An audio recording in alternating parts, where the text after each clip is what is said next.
Agora vai começar o programa Overdose Virtual. Overdose Virtual. Informação, curiosidades, novidades. Conectando você ao que é de melhor do mundo.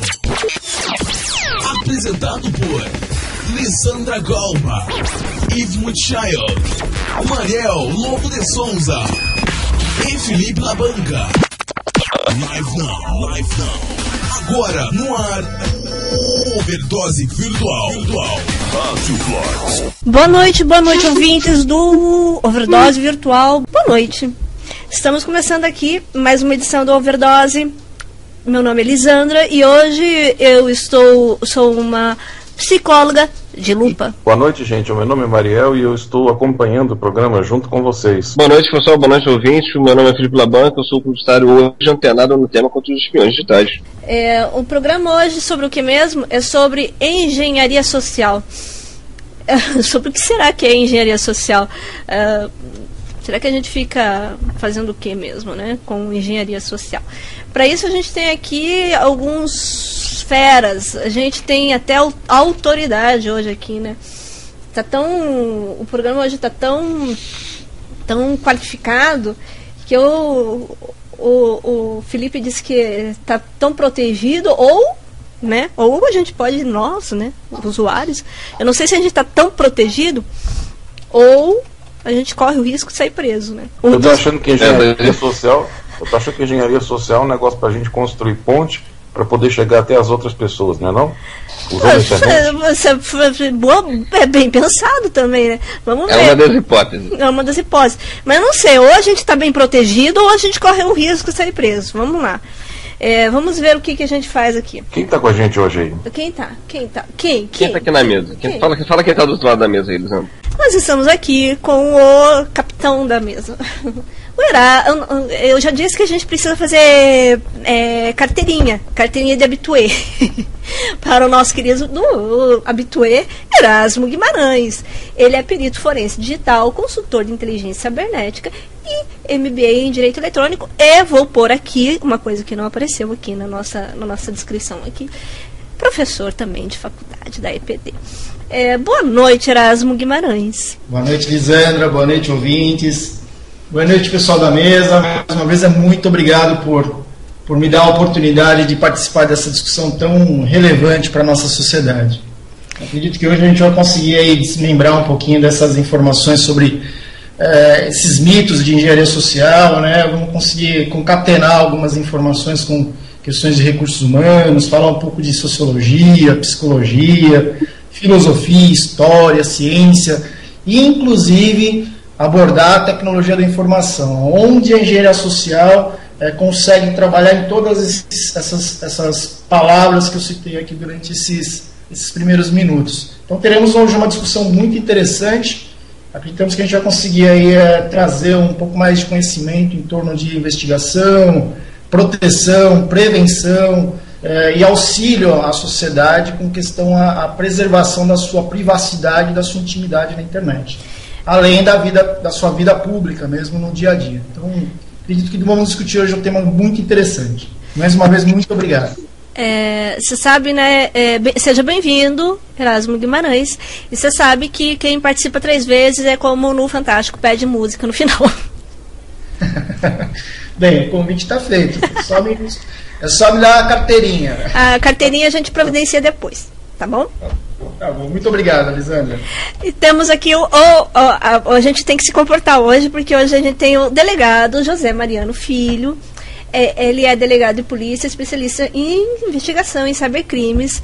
Ele é membro da Comissão de Direito Eletrônicos e Crimes de Alta Tecnologia e membro também da Associação de Segurança em Sistema de Informação, a ISSA, e é professor da Escola Paulista de Direito. Bem-vindo, delegado Mariano. Boa noite, Lisandra. Boa noite, Felipe. Boa noite, Mariel. Aos outros colegas que vão participar aqui do programa, Domingos, Erasmo, meu boa noite. É um prazer poder estar aqui tendo a oportunidade de discutir o assunto que hoje, além de estar, digamos assim, um pouco na moda, ainda assim é algo que é relegado a muito como segundo plano por quem deveria levá-lo mais a sério. Então vai ser muito importante esse tipo de discussão. A gente também tem aqui o especialista em comportamento de risco e política de segurança da informação, o Domingos Tabosa. Bem-vindo, Domingos. O Domingos é um amigo aqui de Curitiba. Boa noite a todos. Muito obrigado pela oportunidade de participar. Eu queria dar boa noite especialmente a Lisandra, ao Dr. Mariano, ao Erasmo, Mariel e o Felipe, e boa noite a todos os ouvintes. Esse tema de engenharia social ele é sempre muito interessante, que muita gente trata isso como um ramo da parte de informática, mas isso vai muito além do que se tratar na parte de computacional, na parte de dados, dentro de um sistema de informática. Todos os tipos de informação que a gente possa ter, mesmo que não estejam dentro de um sistema, eles precisam ser protegidos de alguma forma, e é nesse tema que a gente trabalha. Indo além da máquina em si, dos sistemas computacionais em si. Então, hoje a gente vai começar, eu sempre começo com a pergunta mais básica possível, que é o que é, para que serve, como faz, como se usa. Eu sempre começo com a explicação da nomenclatura e etc e tal. E aí a minha pergunta sempre é assim tão básica e tão simples. Então hoje eu vou, além de fazer a pergunta o que é engenharia social, eu gostaria que, além da pergunta para os convidados que explicassem o que é, como funciona, para que serve, enfim, do que é feito, eu gostaria de engatar na sequência a seguinte pergunta: na medida em que nós usuários deixamos rastros visíveis e invisíveis na internet, na web, nós usuários seríamos potenciais engenheiros sociais ou seríamos eternos stalkers? Então a primeira pergunta ela fica com o que é engenharia social e essa que eu acabei de fazer. Eu gostaria de começar com o delegado Mariano com essa pergunta e aí abrimos para todos os outros convidados. Ok.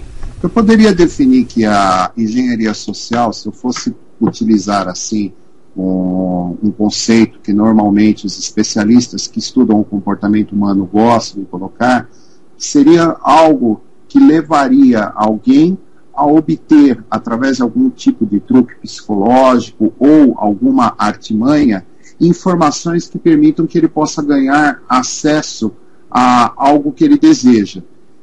De uma maneira genérica, esse tipo de conceito está correto, mas eu entendo que ele tem uma aplicação muito mais específica, que está voltada para o sistema da informação. Agora, o que eu entendo também é que a engenharia social ela pode ser uma grande quantidade de coisas, dependendo do objetivo de quem a emprega. Mas também, de forma geral, a engenharia social ela está sempre voltada para a obtenção de informações. Eu acho que esse é o principal foco que se deve ter em mente, e a obtenção de informações de uma maneira indesejada por quem se torna alvo daquele que a está utilizando. O Erasmo pode dar a sua opinião? A questão de engenharia social ela é muito interessante porque começou a se ouvir falar disso com sistemas de computação, mas isso existe desde dos princípios em que você tenta convencer alguém a passar uma informação para você sem que ela perceba isso, ou sem que ela queira passar isso. Vem desde aqueles truques, daquela maneira, da psicologia, isso a Lisandra pode falar, é uma forma de você tirar uma informação de uma determinada pessoa sem que ela queira, mesmo que ela queira esconder essa informação. Isso é, assim, na essência, engenharia social. Isso ficou mais famoso quando você começou a tirar senhas de computador, informações a respeito de contas bancárias, e começou a usar isso para fraude, e aí a internet em si, ela potencializa qualquer coisa, boa ou ruim, ela consegue potencializar isso tudo. A gente voltou a ser uma aldeia, né? Voltamos a qualquer ato nosso, em qualquer local do mundo, interfere no restante do mundo. Então a gente tem esse tipo de visão hoje. Mas isso desde daquela história de você convencer uma pessoa a te passar um endereço endereço ou o telefone daquela garota que você estava paquerando e ela não queria te dar. Isso desde aí começa a ser a engenharia social. É você usar artimanhas para esse tipo de coisa. Perfeito. Posso dar meu ponto de vista? Fique à vontade, fique à vontade. Bem, eu vou criar um pouco de polêmica em torno dessa discussão, até porque eu sou um pouco cético quanto à definição do termo hoje engenharia social, da forma como ela é empregada. Eu trago para a gente aqui, para os ouvintes e para nós que estamos aí discutindo esse assunto, uma frase de Ralph Waldo Emerson, de 1803 e faleceu em 1822. É impossível para um homem ser enganado por outra pessoa que não seja ele próprio. Ouvindo uma frase dessa, de 1803, eu não acredito que engenharia social seria utilizada para enganar as pessoas como a gente vem ouvindo nos últimos anos. Por que eu estou procurando dizer isso? Porque a maioria das pessoas que hoje entendem engenharia social como um ato de enganar as pessoas, ou seja, o dolo em si, né, o ato de realmente querer prejudicar alguém, hoje ele já tem um tipo de crime, nós temos condições de tipificar hoje um crime quando a gente vai causar dano a alguém. Um dos problemas mais sérios que eu vejo é que isso tudo vem inspirado desde 2003 pelo livro do Kevin Mitnick, que, para quem já conhece, é um dos principais hackers do mundo, hoje consultor de segurança da informação, e o livro dele, na época, ele foi desenvolvido porque ele ficou preso durante 5 anos. E durante depois dos 5 anos de detenção, ele não poderia utilizar computador nem telefone por mais 3 anos. Então, durante esses 3 anos, o que ele fez? Ele dedicou o tempo dele à parte educacional. Então, ele escreveu o livro A Arte de Enganar. E depois, consequentemente, A Arte de Invadir. Os 2 livros em si têm como princípio segurança da informação, e não como enganar. Mas ali ele mostrou todas as artimanhas que ele utilizou para poder subtrair informações, adentrar em sistemas, etc., utilizando do termo usado por ele, engenharia social. Se nós pegarmos o livro do Kevin Mitnick, da Arte de Invadir, por exemplo, da Arte de Enganar, o livro tem 152 citações dentro de 300 páginas que falam sobre engenharia social. O termo hoje, engenharia social, ele não tem nem o Tissauro, nós não temos um termo correto para empregar esse nome.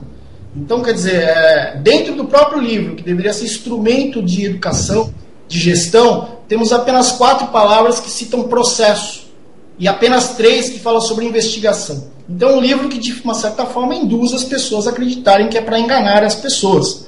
Então, ludibriar, fraudar, manipular, todas elas, inclusive a ação de enganar, hoje, ela está tipificada. A gente sabe que hoje, se você pegar um artigo 171, ele já diz isso, depois o delegado Mariano vai falar um pouco mais sobre isso, a questão de tipificação de crime, a questão de direito, que não é o meu papel aqui hoje, que fala sobre o direito, mas a gente tem que sempre pensar que a engenharia social ela tem um lado positivo, porque ela fala hoje de método científico utilizado para analisar o comportamento humano, e não para enganar as pessoas. Agora, Erasmo, você chegou a mencionar, até queria também uma opinião do José Mariano, sim, que é o seguinte, você disse que tem um lado, a engenharia social não pode ficar somente rotulada pelo lado mais polêmico que acaba chamando a atenção, que é o lado sempre o lado negativo e desastroso. Ela pode ser também utilizada pelo lado positivo. Agora, o que eu queria também a opinião do José Mariano sobre isso, sobre esse lado positivo. Olha, quando você está falando a respeito da utilização da engenharia social, você tem que partir com o princípio que isso daí na realidade, técnicas destinadas à obtenção de informação. Veja, quando você pensa que a informação ela pode ser utilizada de uma forma para o bem, como também para uma forma para o mal, então não vai ser a técnica de obtenção de informação que vai poder ser considerada como alguma coisa ruim, mas sim o tipo de informação você está tentando obter e a forma pela qual você está tentando chegar a isso. Se eu, de alguma maneira, estiver utilizando engenharia social para obter informações que me permitam acessar indevidamente a conta corrente de alguém, para poder me locupletar, né, para poder levar algum tipo de vantagem, com certeza eu estou utilizando a engenharia social de uma forma indevida. Porém, eu posso muito bem utilizar a engenharia social para obter informações que eu não conseguiria de uma maneira um tanto quanto mais natural, mas voltada para um propósito mais nobre. Tem que se levar muito em conta e ter um certo cuidado com utilização desse tipo de terminologia. A engenharia social, no final das contas, ela está voltada sempre para atividades criminosas. Eu acho que a engenharia social, por ela simplesmente dever ser considerada como uma técnica em si, destinada à obtenção de informações, ela não esgota a possibilidade de você falar ela está sendo utilizada para o bem ou ela está sendo utilizada para o mal. Eu acho que não é esse o aspecto relevante, tanto que quando você fala em algumas ações que poderiam ser consideradas como criminosas dentro da nossa legislação, como é o caso do artigo 153, que é a divulgação de segredo, ela não se satisfaz única e exclusivamente com você pegar e sair por aí obtendo uma informação que não lhe caberia e você sair divulgando de alguma forma. Então, existem muitos outros aspectos para você considerar até que você possa chegar realmente num conceito que seja mais adequado. Por favor, eu queria só fazer um adendo. O Marcos Márcio, do Twitter, ele está perguntando aqui sobre a nomenclatura e sobre um pouquinho aqui entre uma diferenciação. Ele pergunta assim, o @Marcos Márcio. Então, engenharia social nada tem a ver com networking clássico? O termo induz a equívoco? Não? O que acham?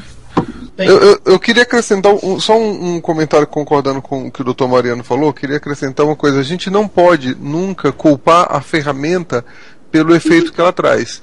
Você não é a culpa da faca se ela é utilizada de forma errada, para simplificar bem a coisa. Não é culpa de uma arma se ela é utilizada para o bem ou para o mal. Ela é uma ferramenta, assim como a engenharia social também o é.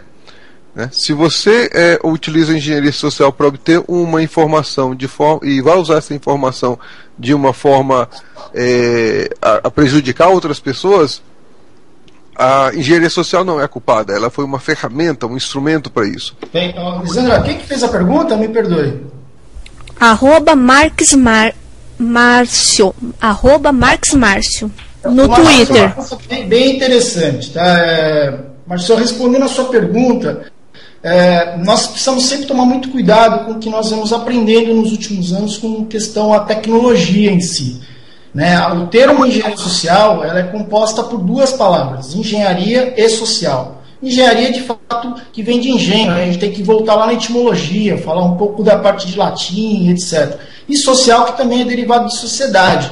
Então, o estudo da engenharia social, na realidade, ela foi utilizada, se nós utilizarmos o termo corretamente, ela foi utilizada na época pós-Segunda Guerra Mundial, na época da Revolução Industrial. Então a gente tem que entender um pouco da administração em si para poder fundamentar corretamente. Então existiam muitos estudos naquela época, para fazer com que nós tivéssemos um tempo menor dentro de uma linha de produção, produtos com melhor qualidade, fazer com que os profissionais trabalhassem dentro de um tempo de horário adequado, para eles não ficarem estafados, dentro de um ambiente adequado. Então a engenharia social ela é estudo de comportamento, que pode ser utilizado para o lado positivo, ou seja, para o lado lícito, como pode ser utilizado a técnica para o lado negativo, que é o lado onde o criminoso utiliza dessas informações que ele cooptou para cometer o crime.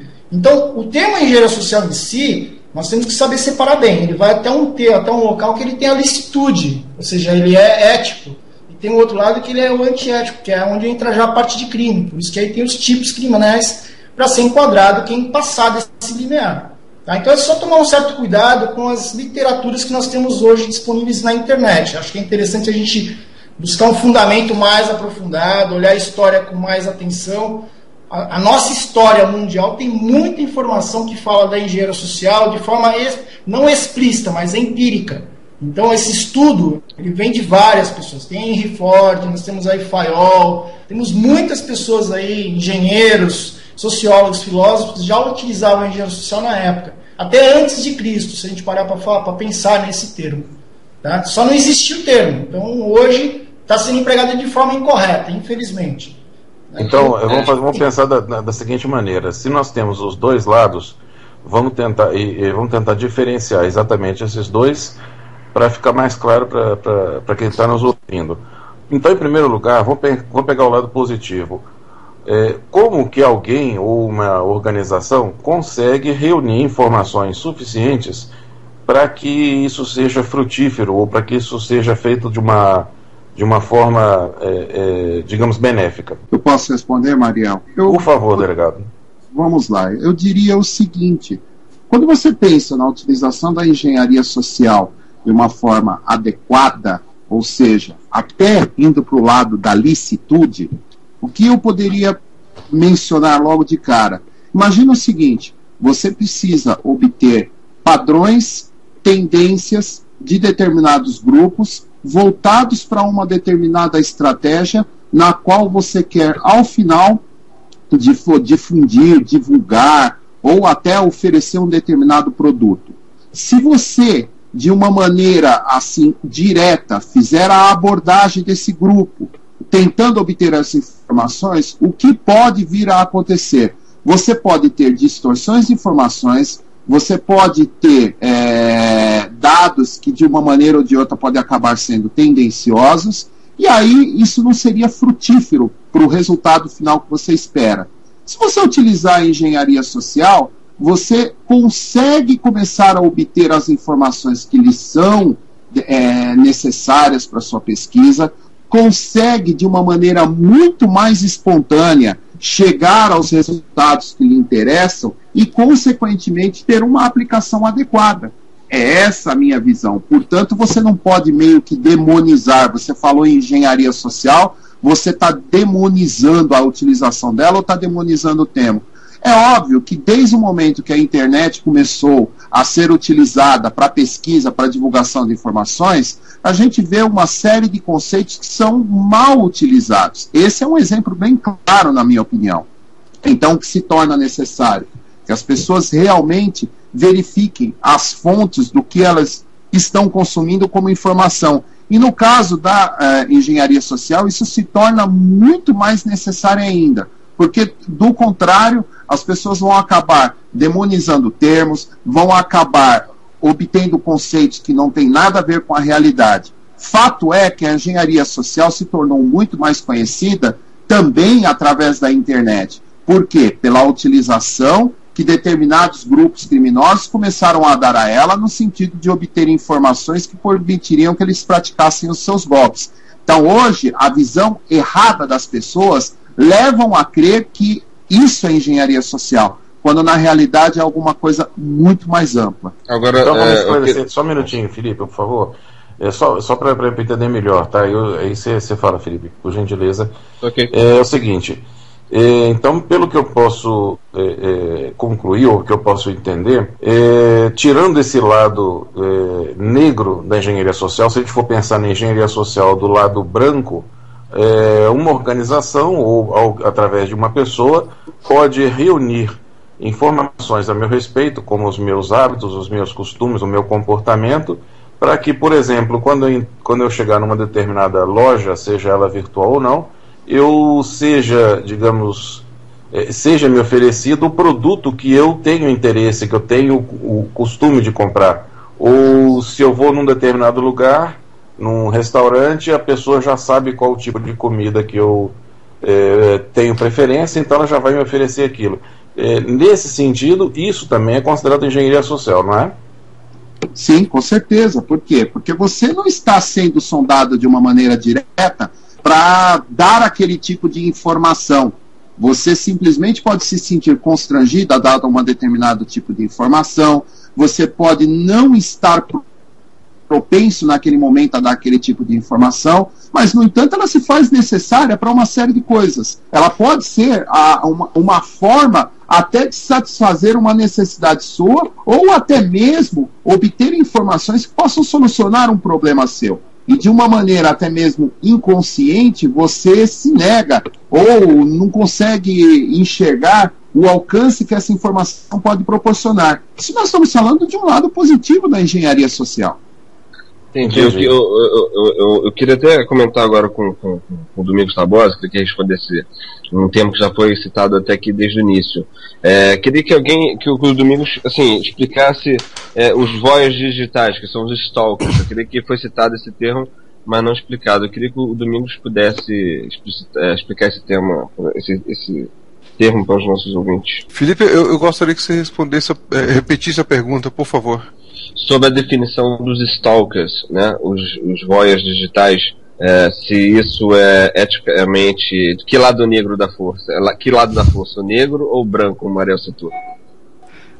Cara, no meu ponto de vista, você está sempre sendo observado, não importa onde você esteja. Alguém já se perguntou onde é que o Google tira a informação de tráfego numa cidade que não tem um sistema de monitoramento de velocidade de tráfego? De onde ele tira essa informação? Onde é que ele sabe que está engarrafado melhor do que sistemas? Em cidades que têm sistemas, o Google costuma ser melhor. De onde vem essa informação? Né? De nós mesmos, né? Não? Pelo menos do lado publicitário, posso dizer que, por exemplo, referente ao aspecto links patrocinados, ele faz uma leitura exatamente do conteúdo do seu e-mail, não seria isso? Como é que ele sabe que a rua...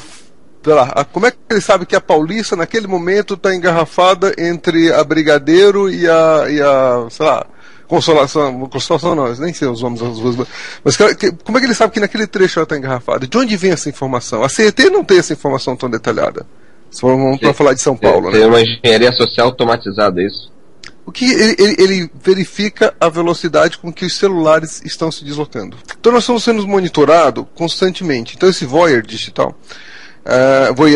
a gente fala assim, uma pessoa ou uma coisa, mas as corporações estão fazendo esse tipo de coisa.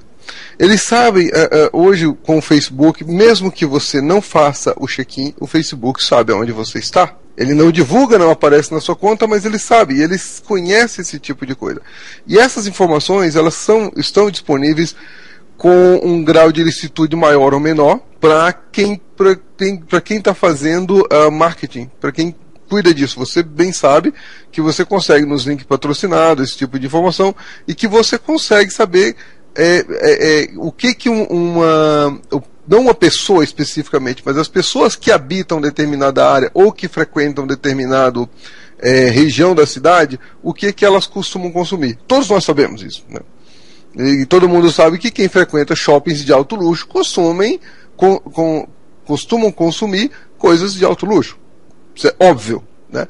Óbvio pra gente hoje, mas as coisas não tão óbvias, elas são colhidas dessa forma. Isso é uma forma de engenharia social e é uma forma que vai muito além. É isso que a gente está falando, a gente utilizar para o bem. Se bem que ninguém acha que você ser conhecido demais e forçado, ou não forçado, mas apresentado a produtos, a limitação de produtos baseado nos seus gostos, no que eles acham que você gosta, ninguém gosta de saber isso. Ninguém gosta de ter essa ideia, de ter conhecimento disso, né? Mas a Lisandra pode até complementar uma coisa que eu sempre achei muito interessante. Nós, seres humanos, nós não temos acesso à realidade diretamente.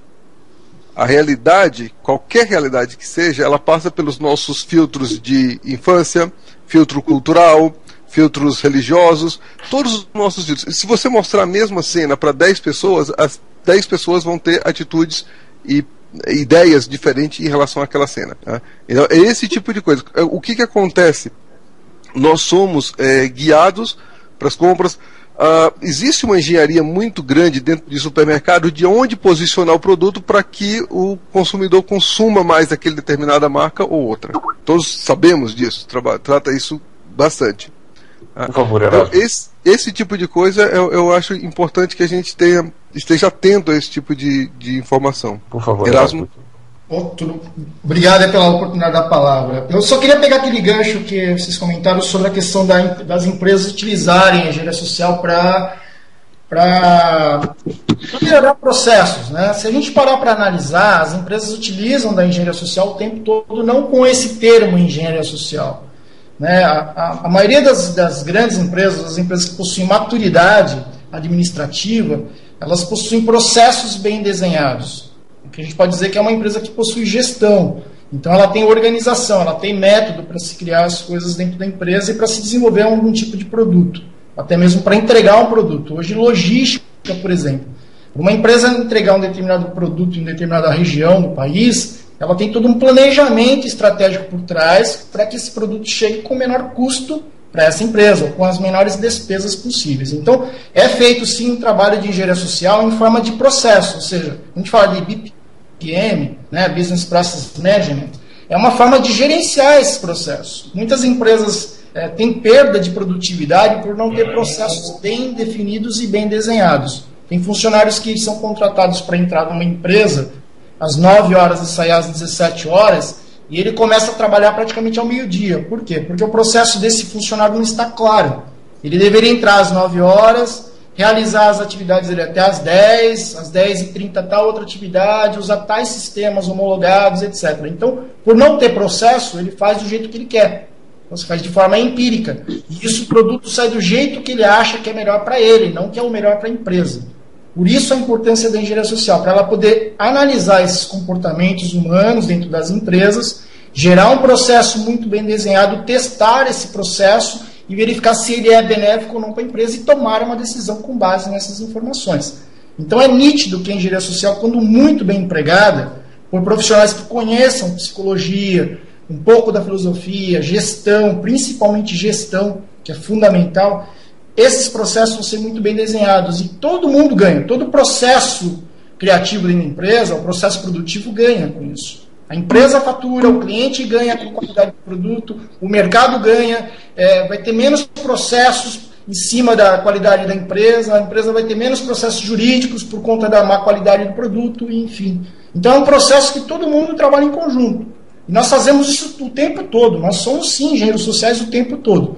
Só temos que saber até onde vai a licitude, até onde o meu trabalho não é ilícito, né? Até onde estou dentro da lei. Quando eu passo a ser fora da lei, eu já não sou mais engenheiro social, eu sou criminoso, porque aí já é outra ação. Tem atos de querer se aproveitar de informação para causar dano. Aí a gente tem que falar de dolo direto, dolo eventual, dolo indireto, que aí entra a questão de direito em si.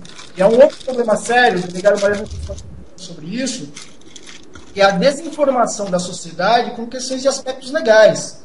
E isso não é para a classe que não tem educação, é para todas a nossa sociedade. Muitas pessoas confundem hoje a própria falsidade ideológica com falsa identidade, coisas que são simples, mas que para muita gente é igual, como ouvir... Erasmo, defina para a gente uma coisa da outra. Defina o quê? O que você quer que eu defina, Lisandra? Qual a pergunta sua? Disso que você acabou de falar. Falsidade ideológica, de falsa identidade. Vou deixar identidade. o delegado falar, que ele é lei aqui dentro. Eu não vou falar porque eu não tenho aqui o título de advogado para falar sobre isso. Então tá bom. Delegado, por favor. Só para a gente destoar, porque isso é uma necessidade da sociedade em si. Então, se nós não nos aprofundarmos... Mas isso em termos de internet é muito importante, porque a gente fala de milhares e milhares de perfil falso, de gente se passando por outras pessoas. Então, acho que vale aqui um pequeno adendo, né? Delegado, por favor. O próprio Kevin Mitnick, ele usava dessa falsa identidade o tempo todo. Entendeu? O filme que a gente viu um tempo atrás, que é até utilizado para falar de engenharia social, aquele Prenda-me Se Puder, acho que é isso, não foi isso, Felipe, que a gente discutiu? Exatamente. Esse filme Exatamente. Não é um filme de engenharia social, ele é um filme de fraudador, é uma pessoa que está cometendo o crime. Ele não é um engenheiro social, ele é uma pessoa que usa as informações da engenharia social para cometer crime. Engraçado que naquela época não existia a internet, né? Exato, ele tem uma falsa identidade. No momento que ele frauda um documento, ele está tendo uma falsidade ideológica. Então são coisas bem diferentes. Uma é a pessoa fazer o papel de alguém com uma idade diferente, um nome diferente, e outra é adulterar documentos públicos, documentos legais. E o delegado vai explicar com mais profundidade. Mas eu acho que isso é importante para a gente destoar essa questão de engenharia social para ato criminoso. Não é para ato criminoso. Então aqui eu vou pedir para o delegado Mariano explicar bem direitinho e aproveitar porque o MVRAMY, porque é assim que está o perfil lá, entendeu? Ele quer saber se fake é um crime, se fake é considerado crime. Ele fez 2 vezes essa pergunta aqui no Twitter. E antes disso, antes do delegado Mariano responder, eu quero avisar que podem mandar perguntas no nosso perfil, na nossa fanpage no Facebook, que é facebook.com/overdosevirtual, ou no nosso Twitter, que é @overdosevirtual, que nenhum dos dois é fakes, tá? É tudo nosso mesmo.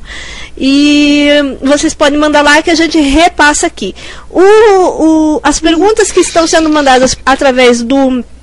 Vocês podem mandar perguntas através do Skype. As perguntas do Skype que forem feitas pelo Skype, elas vão entrar mais pro final do programa, porque a gente ainda está apresentando o tema, ainda tem bastante coisa para a gente apresentar, e os ouvintes entram no final. Então, gente, tem um pessoalzinho aqui que está na fila de espera, tem o Marcos Santos, tem o Vini Glock, tem o Matheus Luiz Pimentel, tem um pessoalzinho aqui já na fila de espera para entrar para fazer perguntas. Então eu só vou pedir paciência, porque gente, tem fila, tá? Fiquem antenados e não esqueçam de acompanhar também a nossa hashtag. Isso. Então eu só vou pedir uma paciência aqui, que a gente tem um roteiro grande ainda, tem um conteúdo ainda pra gente desenvolver aqui. Até lá, vocês quem não quiser falar, pode deixar a pergunta no Skype, que a gente guarda aqui, e eu pergunto aqui ao vivo. E vou repetir, no Twitter, Overdose Virtual, e na fanpage, ok? Enquanto isso, o delegado vai explicar esse negócio de falsa identidade, de falsidade ideológica, e vai responder para o MVRAMY, se fake é considerado crime. Por favor, delegado Mariano. Bom, Lisandra, quando você está falando de engenharia social, a má utilização dela pode efetivamente levar a pessoa a poder praticar duas modalidades de crimes, principalmente. Mas isso eu estou mencionando no que diz respeito à conduta que a pessoa vai trilhar com a engenharia social. Que crimes são esses? Artigo 171, que é o conhecidíssimo estelionato, que prevê uma pena de reclusão de 1 a 5 anos, e, além disso, o artigo 299, que é a falsidade ideológica, que prevê uma pena de reclusão de 1 a 3 anos. Isso por quê? Porque se existe uma conduta de alguém destinada à obtenção de algum tipo de vantagem, e pode ser até na forma de uma informação privilegiada, para que ele possa se locupletar, para que ele possa se beneficiar, através de um emprego de um artifício fraudulento, isso é estelionato. E a partir do momento que eu também faço inserir, e aí é a figura do documento público que está relacionado à falsidade ideológica, e também o documento particular. Se eu faço inserir alguma informação que não deveria constar, ou omito uma informação que é algo relevante, que é algo importante, eu estou trilhando o caminho da falsidade ideológica. Então são os dois delitos cujas condutas podem estar relacionadas ao emprego da engenharia social. Com relação mais especificamente a essa questão da falsa identidade, eu posso dizer o seguinte: a falsa identidade, no seu aspecto criminal, é um crime que está previsto no artigo 307 do Código Penal, e é quando alguém atribui para ele mesmo, ou ele atribui a ele mesmo uma identidade com o propósito de obter algum tipo de vantagem, seja essa vantagem em proveito dele, que está atribuindo essa identidade falsa, ou seja, a identidade de terceiro a ele, ou um proveito para outra pessoa, de maneira que isso possa prejudicá-lo. Então, quando se fala muito, mas o perfil fake, ele é um perfil que poderia ser considerado dentro do crime de falsa identidade ou não? A resposta, sim, é. Muito embora a pena seja uma pena que, primeira, de detenção, é uma modalidade prisional muito menos severa, é uma detenção de 3 meses até 1 ano, além de pagamento de multa, ainda assim isso não tira o caráter criminoso da conduta daquele que se utiliza de perfis fakes, de informações falsas. É crime. Perante a legislação brasileira, é crime e ponto final. Isso é um entendimento pacífico. Por quê? Porque se encontra na lei, porque os tribunais têm decidido manifestando esse tipo de pensamento. Mas o simples fato de eu criar uma identidade num determinado site, às vezes até para eu fugir de alguma exigência que aquele site faz, que eu não poderia estar cumprindo, então isso é crime? Resposta, é. A lei não estabelece exceções com relação aos comportamentos que a pessoa pode ter, no sentido de estar isenta da prática daquele tipo de crime. Consequentemente, é efetivamente conduta criminosa, ok? Acho que isso permite que se tenha uma visão bem clara dos aspectos legais que estão relacionados à engenharia social.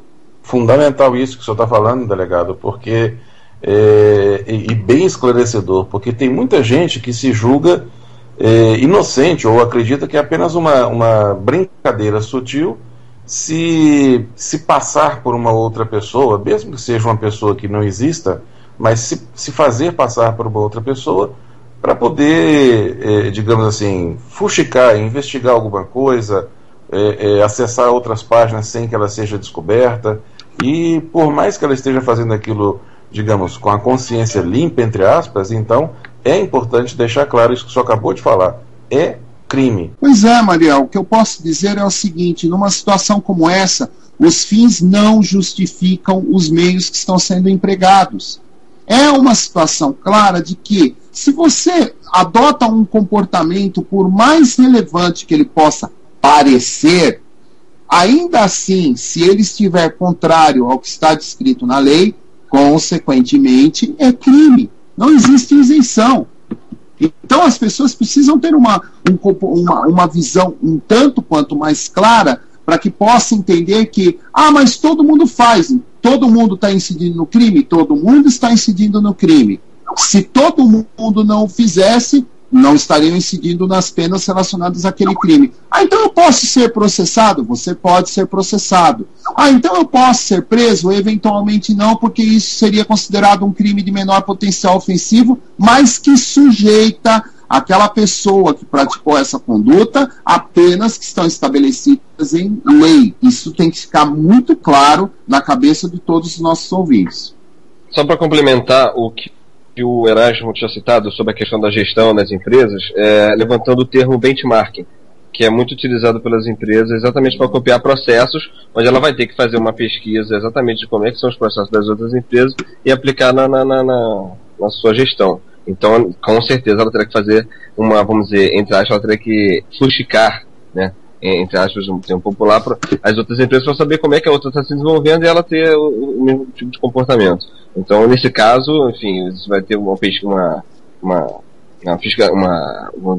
pesquisa industrial, né, e aí não é positivo, é reconhecida, é uma coisa chancelada pelo mercado. Não é isso, Erasmo? Sem dúvida, sem dúvida. Inclusive, por isso que o termo já é benchmark, é uma comparação, né? É aquilo que a gente já vem discutindo já há alguns anos, né? A engenharia social, se a gente começar a trabalhar bem, de forma correta esse termo, a gente vai perceber que nada mais é do que estudo comportamental, voltado para benefício da sociedade. Na verdade, eu até citei isso, só para complementar, você pode continuar, que na verdade eu queria lembrar sobre a questão que você já tinha comentado sobre o aspecto dos recursos humanos, ver a engenharia social pela questão dos recursos humanos. Exato. Olha que interessante o que você falou agora. Os recursos humanos, o termo engenharia social está linkado diretamente a recursos humanos. Recursos humanos, não é o RH.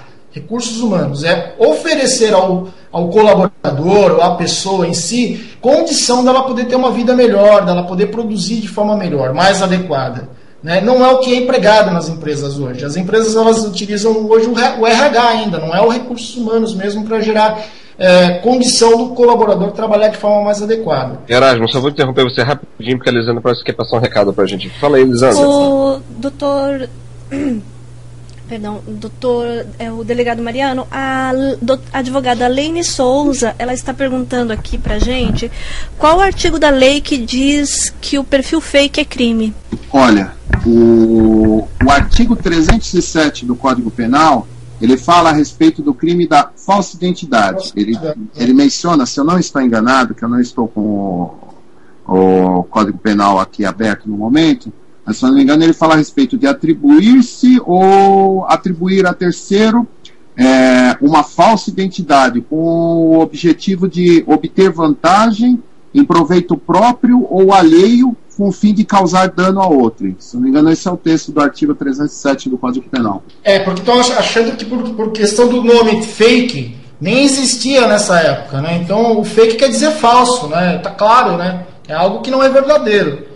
Então, voltando lá naquela questão dos recursos humanos, as empresas hoje utilizam dessas técnicas para poder cooptar a informação. Hoje, como que uma empresa contrata um funcionário novo? Ela vai analisar todo o cenário daquela pessoa na vida virtual, como que ela se relaciona com as pessoas, né? Qual é a postura dela, qual é a educação que ela tem, um grau de instrução, se de fato o grau de instrução que a pessoa diz é verdadeiro ou não é verdadeiro, ela vai analisar esse comportamento, se a informação ali é falsa, então ele já nem vai ser contratado, inclusive pode ser penalizado mais adiante.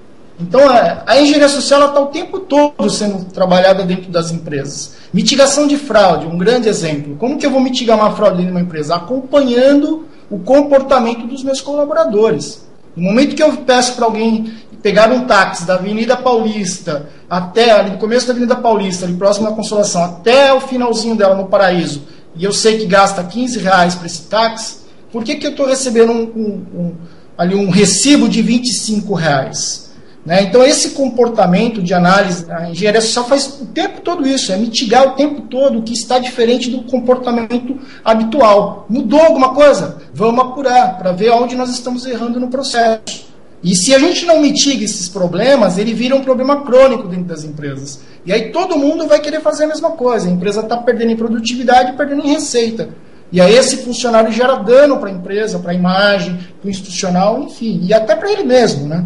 Então, é muito importante a gente associar essa prática de analisar o comportamento todos os dias por meio da engenharia social, não para fazer o lado criminoso, mas em sim para gerar a melhoria dos processos e prever esses possíveis problemas. Eu vou fazer uma pergunta aqui, que na verdade vai ser para cada um, só que aí eu vou fazer a pergunta, e aí a Elisandra vai passar um recadinho aqui. O Mariel, não entendo, não sei qual lado que está me cutucando aqui, se é o lado direito ou do lado esquerdo, tá o Mariel do lado direito, a Elisandra do lado direito. É que eu tô passando recadinho por baixo da... Eu tô passando recadinho pro Felipe por baixo do... Eu tô passando recadinho por baixo da cadeira aqui. Mas enfim, a pergunta é a seguinte, eu queria que vocês falassem dos nossos ouvintes, cada um desse um recadinho, sobre como é que a gente pode se proteger disso, né? Como é que a pessoa que está ouvindo a gente fala assim, vem cá, essa engenharia social existe um engenheiro social, ele pratica hora pro bem, hora pro mal, mas como é que a gente se protege? Né? O meu lá no simples notebook. Mas assim, primeiro, segura aí, pensem vocês aí que a Lisandra vai comentar uma coisa com a gente. Não, ainda não. Não, eu só tô... A única coisa que eu quero comentar é que perguntas vocês podem mandar via Twitter, Overdose Virtual, lá na nossa fanpage, Overdose Virtual, mandem perguntas lá também. O assunto está quentíssimo. Esse negócio de fake, não fake. Eu quero perguntar ainda para o Tabosa se engenharia social... eu sei que ele trabalha com corporações e eu queria saber se engenharia social é feita apenas virtualmente. Se aquele papel que a gente joga no lixo e não picoteia, se a conversa de cafezinho...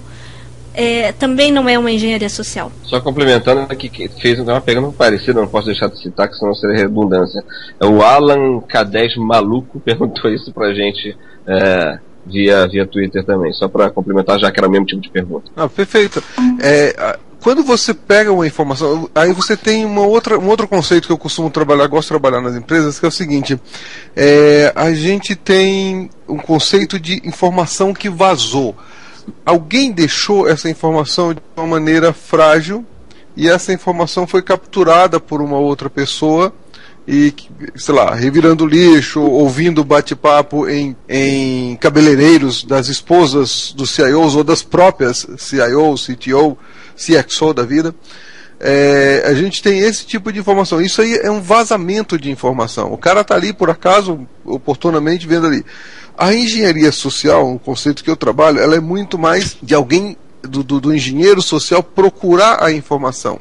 Ele criar, ele usar técnicas, artimanhas, bom papo, gente boa, gente fina, e acabar liberando, conseguindo essa informação, provocar. Ele vai muito mais na linha da pessoa que chega, do cara simpático, ou da própria mulher, ou do cara simpático que chega na recepção, começa a conversar e descobre muitas informações ali dentro, como quem são as pessoas chaves da empresa, como que a empresa trabalha. Então vai muito mais nessa linha do que nas empresas. A gente trabalha na política de segurança da informação.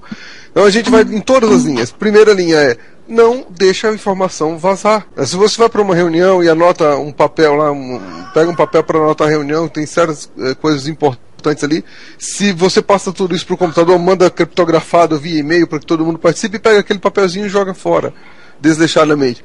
Então isso está vazando informação. E a gente trata também, só complementando, a gente também trata no trabalho de quem atender uma ligação, não deixar a informação vazar. Todo mundo que trabalha em empresa, muitas vezes, quando a empresa, eu trabalhei em empresas grandes, trabalho em empresas grandes, quando aparece na mídia uma informação sobre aquela empresa, é comum que as pessoas atenderem telefones: olha, eu sou o jornalista da Folha de São Paulo, de tal local, e eu queria informações sobre essa coisa que está na mídia, sobre a tua empresa. Você tem alguma coisa a falar? Então, a gente tem uma orientação muito forte nisso, porque pode não ser um jornalista, ou pode ser um jornalista que está querendo uma informação que não deve ser passada. Então a gente direciona toda essa comunicação da empresa para a área de comunicação da empresa. Então, esse tratamento para evitar essa parte de engenharia social.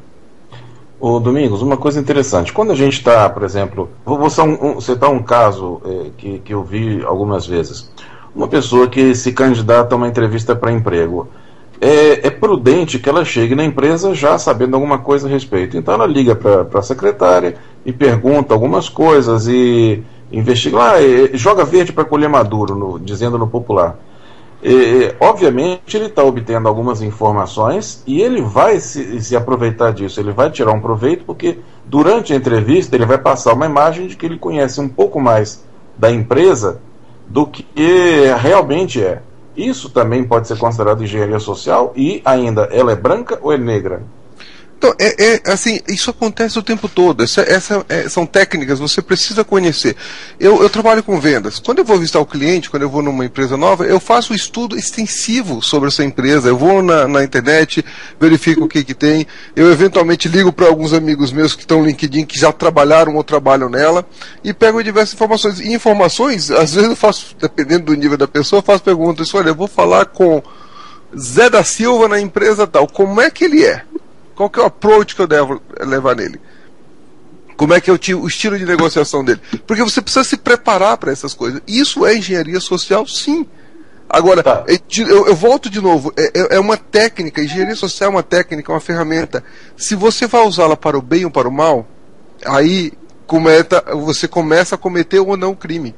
Se você tem uma informação privilegiada sobre uma ação de bolsa que vai subir e você continua o seu trabalho normal, essa informação lhe apareceu, lhe caiu no colo, ou você buscou essa informação, você pode utilizá-la de forma lícita ou ilícita. Entendi. Então é como o delegado Mariano tinha dito agora, é preciso que a gente não demonize o conceito de engenharia social, porque ele pode ser utilizado beneficamente de uma forma muito fácil, né? Exatamente, perfeito. Assim, eu sempre bato nessa tecla quando se fala de engenharia social. É uma ferramenta, é uma técnica, um conjunto de técnicas, uma ferramenta para se trabalhar. Aí você fala, poxa vida, alguém, por exemplo, algumas pessoas fazem imposto de renda para outras pessoas da família.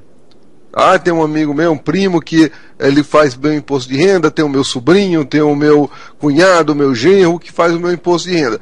Essa pessoa tem informação a todas a parte de quanto a pessoa ganha, onde que ela gastou, onde que ela investiu, o patrimônio. Se ela usar isso simplesmente para preencher o formulário adequadamente, orientar a pessoa e passar adiante, perfeito. Se ela usar isso de forma fraudulenta, ela comete o crime. E aí não é engenharia social, tá?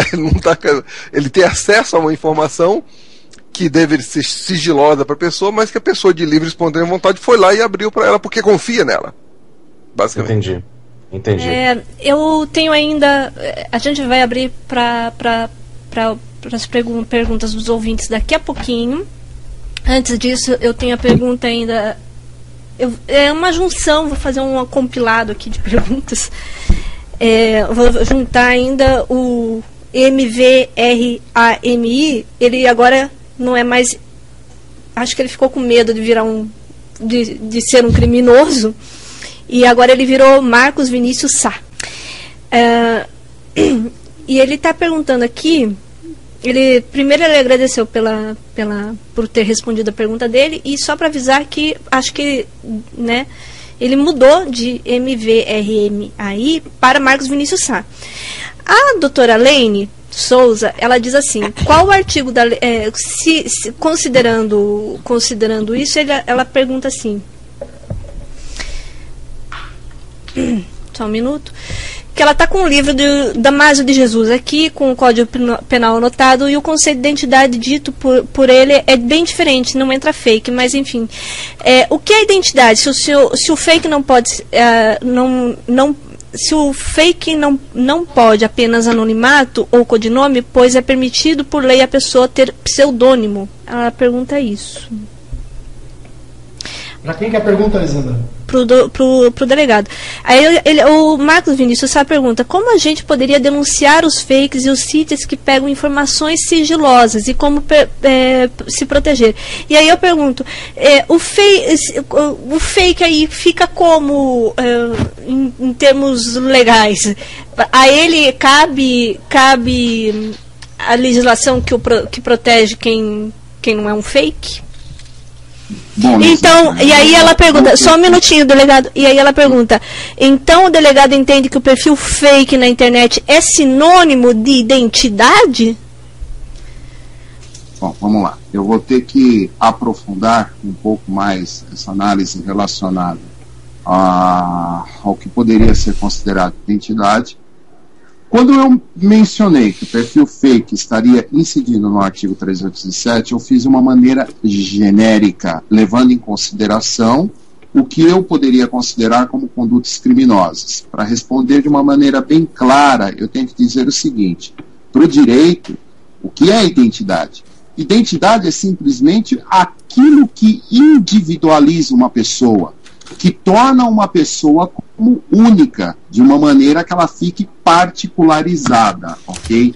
Então, qualquer tipo de caractere, dado, informação que particularize alguém, que o torne único, isso daí, obviamente, e principalmente para o direito, é uma forma de você entender como identidade, ok?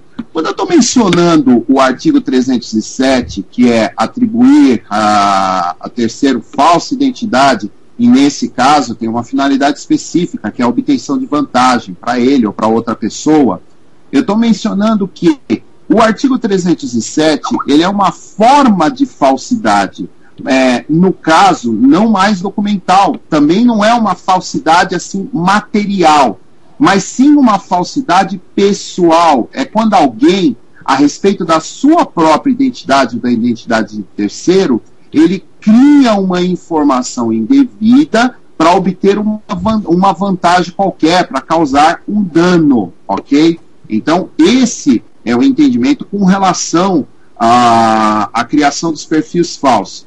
Eu vou, se eu não me engano, eu não saberia dizer assim especificamente, mas numa de suas palestras, o professor Alexandre Ateniense, um grande amigo, um excelente profissional, um especialista, principalmente no direito eletrônico, ele fez algumas considerações que eu gostaria de lançar mão, no sentido de dizer o seguinte: com relação aos fakes, aos falsos perfis que se criam, você precisa fazer uma diferenciação. Por quê? Porque você tem uma finalidade específica quando esse fake ele está relacionado à falsa identidade. Quando um internauta, por exemplo, ele vai e ele simplesmente cria um perfil falso, mas no sentido de preservação do seu anonimato, sem envolver informações de pessoas existentes, ou seja, alguém verídico, alguém que tenha, de alguma maneira, a sua existência, ele simplesmente, eu poderia considerar que ele tem uma isenção de comportamento que não o caracterizaria como o artigo 307.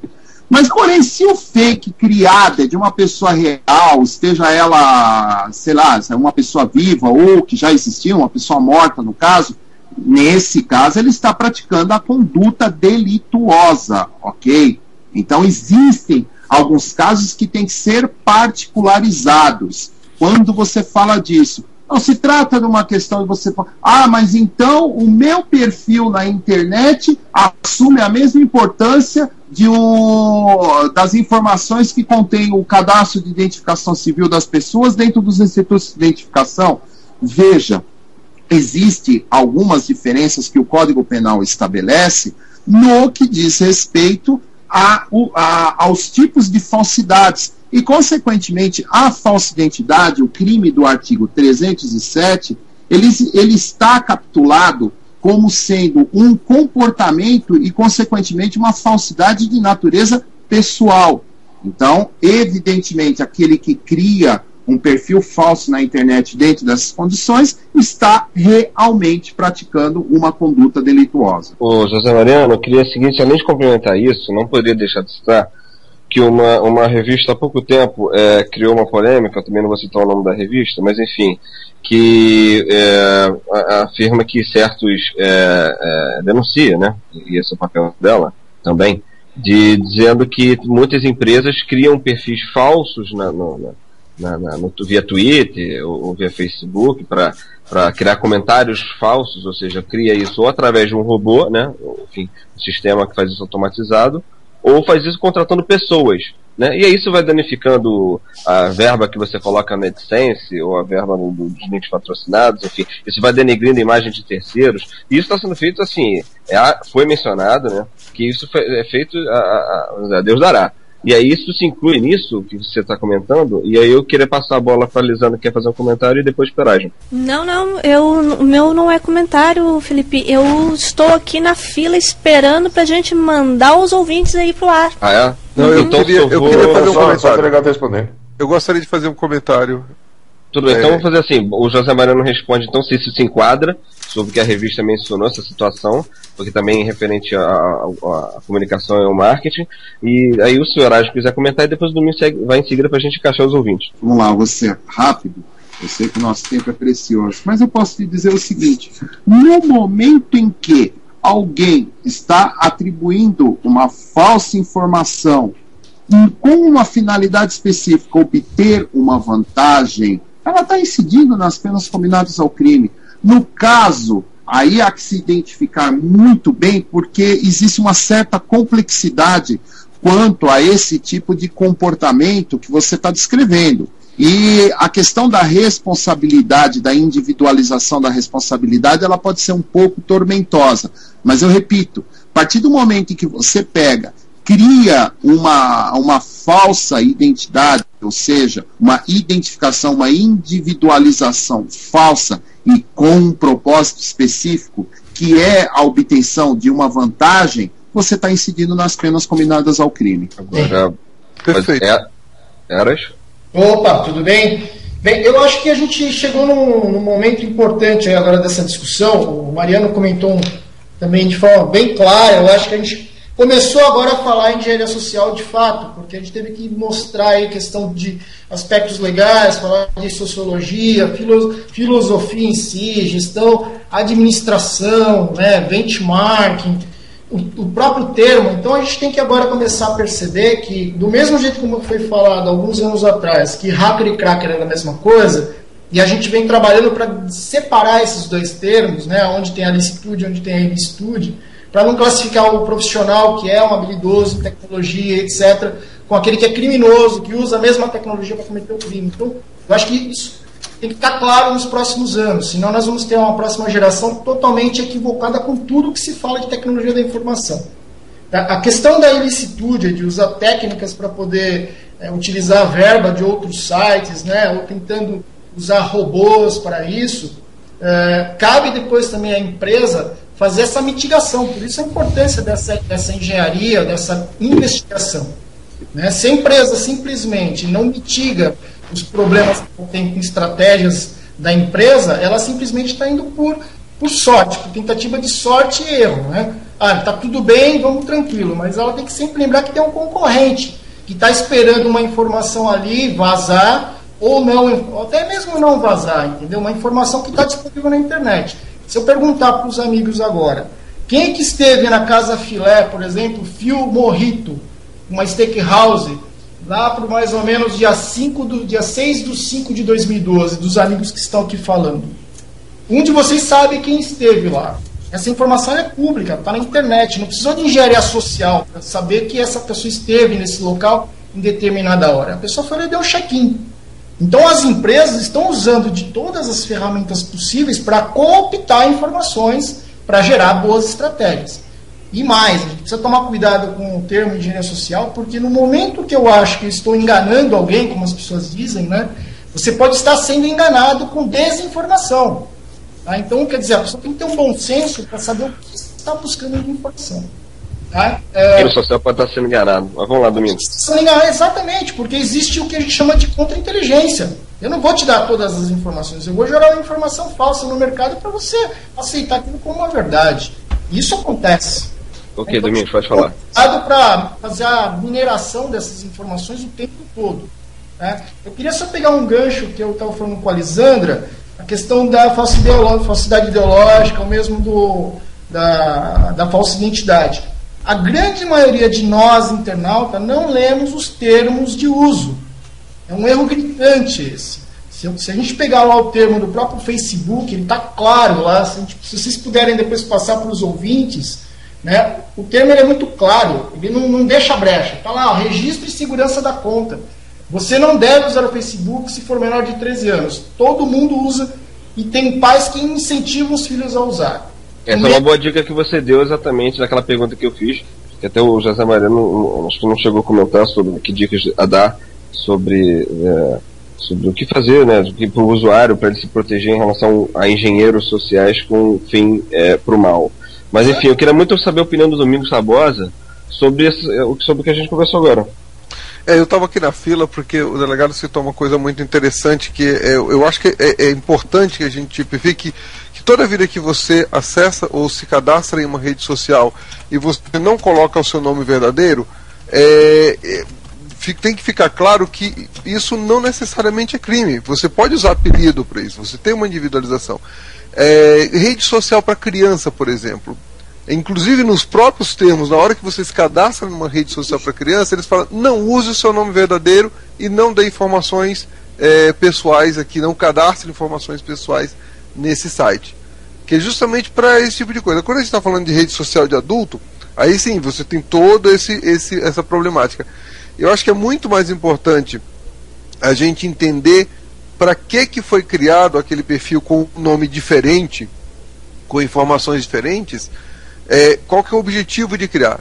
Claro que se o cara faz um perfil, se a pessoa cria um perfil com o nome de alguém que existe, um nome real, vivo, e querendo se passar por aquela pessoa, ou mesmo de alguém que morreu e querendo passar, é uma visão completamente diferente.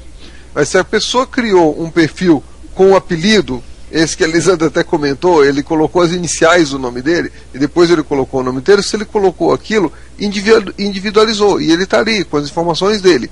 Não necessariamente ele está cometendo algum tipo de crime, não necessariamente ele criou isso para cometer um crime. Ele criou porque ficou mais fácil, porque achou mais interessante. A própria Lisandra comenta isso no coisa, que você pode utilizar, Lisandra, desculpa, o delegado comenta que a gente pode utilizar apelidos, nicknames. Esses apelidos eles são partes da lei. Então se você coloca isso, esse é o meu entendimento. Se a pessoa cria um perfil única e exclusivamente porque ela quer que aquele perfil não seja o perfil normal dela. Eu tenho um perfil diferente do meu. Eu tenho um perfil que representa a minha empresa, a I9BRA, né? Então eu tenho um nome ali no Twitter, tudo, e eu tenho um perfil apenas pela empresa. Então ali eu atuo como sendo a I9BRA, não como sendo Domingos Tabosa. Esse não é um perfil fake, é o perfil de uma empresa. Mas ele não está como empresa ali, ele está como pessoa. Lisandra, você quer comentar algo? Quero começar com perguntas e adicional, começar a colocar os ouvintes, mas aqui o Ação Consciente está perguntando se faltam leis para crimes cometidos pela engenharia social ilícita. Para quem pergunta? Para quem quiser responder. A gente já tem até demais, viu, Lisandra? Eu acho que nós não precisamos ter um tipo penal para engenharia social. né? A gente já falou sobre isso. É a conduta da pessoa, o que ela fez com as informações que vai gerar o tipo penal. Muitos já tem até tipificação. Fraude é fraude, estelionato é estelionato, né? É furto. Então é só a internet, ela só é um meio. Então a gente não pode associar o nome engenharia social para falar que de fato é um criminoso, né? Então é a saída das informações que gerou um determinado crime, né? Então, se a pessoa está usando a engenharia social para realmente cometer um crime, ou seja, se ele tem um dolo, tem intenção de cometer um crime, ele já tem aí vários tipos penais para isso, né? Não tem nem a parte culposa, é dolo, porque existe interesse, a pessoa sabe que ela vai trazer dano a alguém, né, e vai se beneficiar com isso. Então tem vários tipos penais para isso. Não acredito que precisa de uma lei específica para engenharia social. Até mesmo que a gente ainda tem que definir o termo engenharia social corretamente. Ok. Marcos Santos, bem-vindos. Marcos, você tem um monte de perguntas, pelo que eu percebi. Está esperando aqui desde o início do programa. Ele já chegou, a gente começou o programa, ele já estava aqui com a listinha de perguntas dele. Bem-vindo, você fala de onde, Marcos? Muito boa noite para vocês, falo em São Paulo. Bem-vindos, pode fazer suas perguntas, Marco. Então, eu estava vendo aqui no Twitter, entendeu? Tinha uma moça até colocou no Twitter, e nesse caso, ela comentou que fake não é crime, entendeu?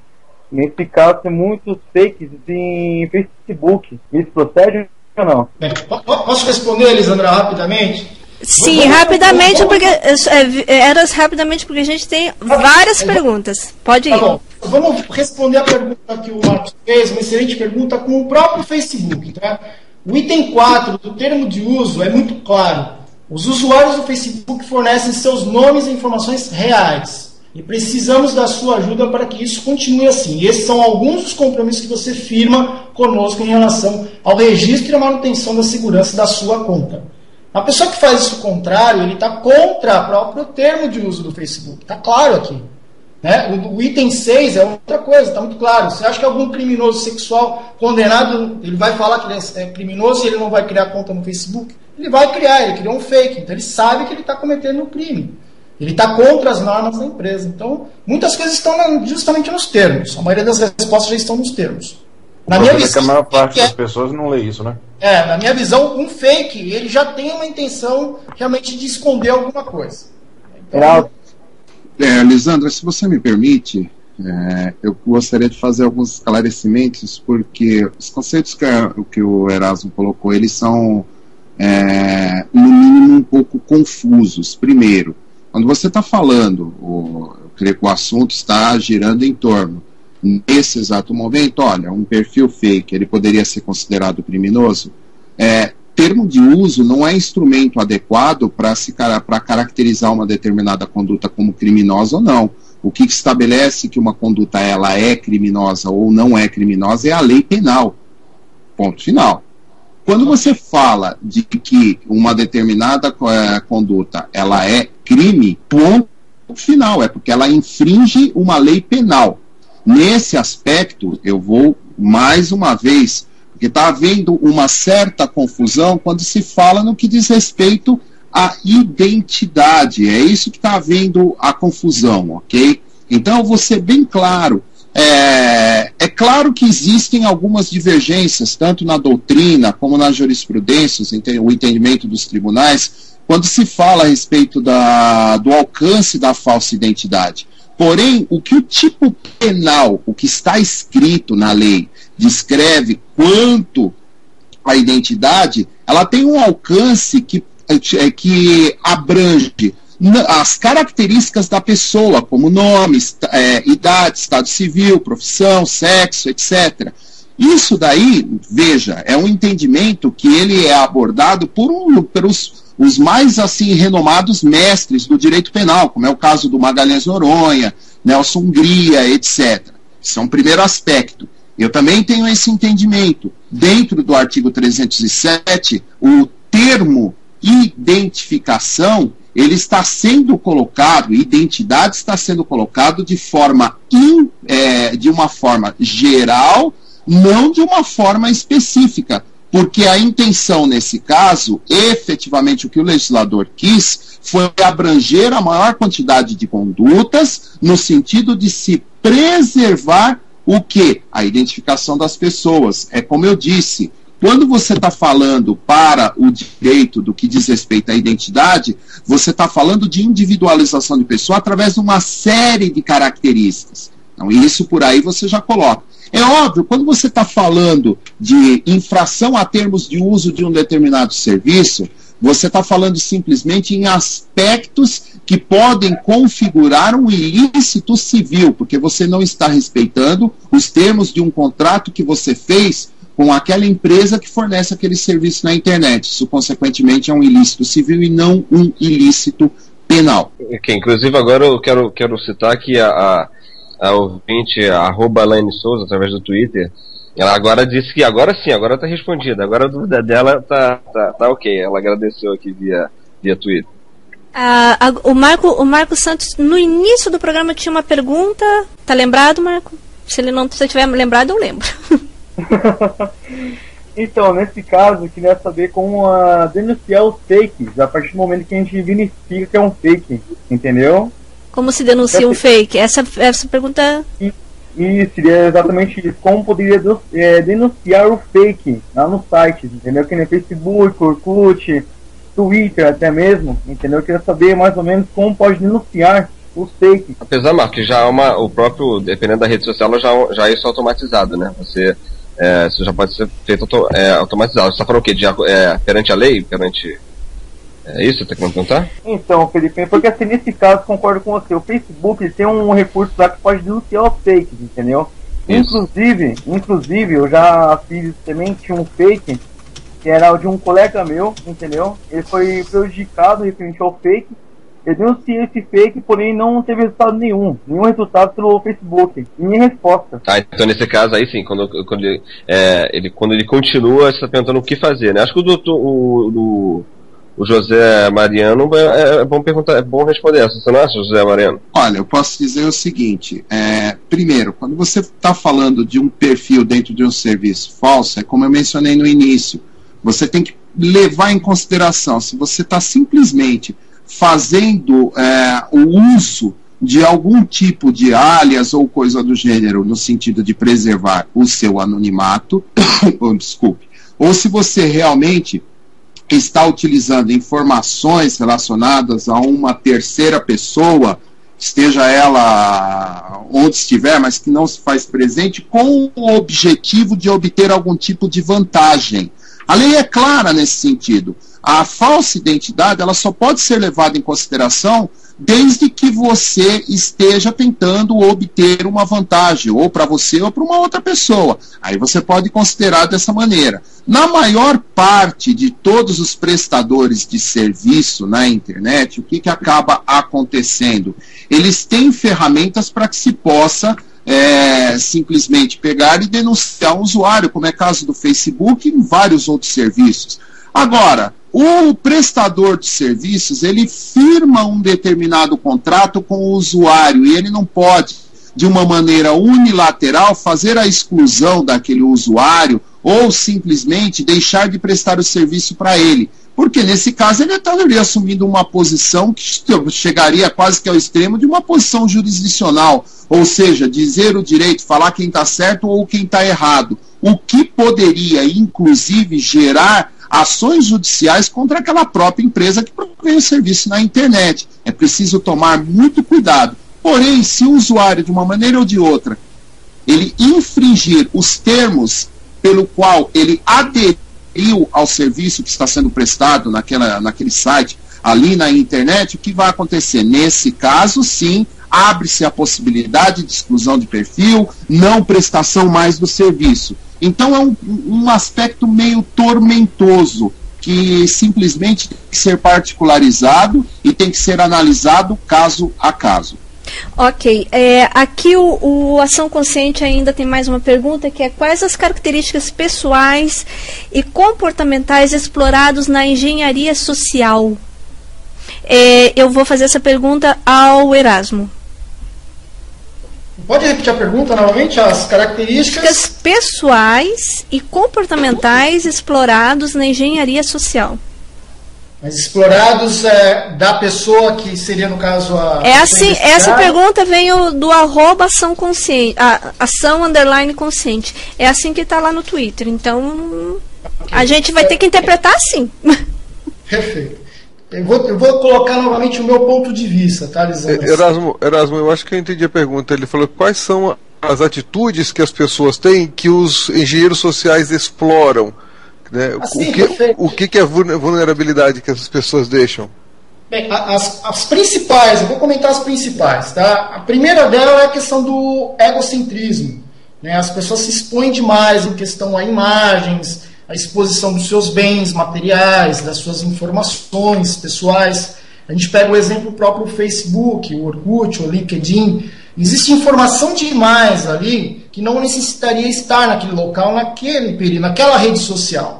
Então, ou o engenheiro social, digamos, o criminoso em si, que vai utilizar da engenharia social para cooptar essas informações, vai observar todos esses detalhes. Então, as músicas que a pessoa gosta de ouvir, né, o tipo de gosto de veículos, o tipo de gosto de computadores, por exemplo, tem pessoas que gostam de colocar a maçãzinha da Apple na traseira do carro. Então aquela pessoa já demonstra que tem ali um interesse por equipamento da Apple ou que pode ser um usuário dessa marca. Né? Então a pessoa deixa os seus equipamentos na parte de trás do veículo, não coloca no porta-mala. Então o criminoso em si, ele fica permeando o tempo todo, localizando uma série de informações no Foursquare, né, para saber se você está na sua casa ou não. Né? Então, quer dizer, nós damos muita informação para a internet. E são informações que não precisariam estar lá. Eu não preciso saber qual o tipo de carro que você gosta, ou o tipo de carro que você está usando hoje. Quem tem que saber são as pessoas que te conhecem no dia a dia, não a internet, o mundo todo.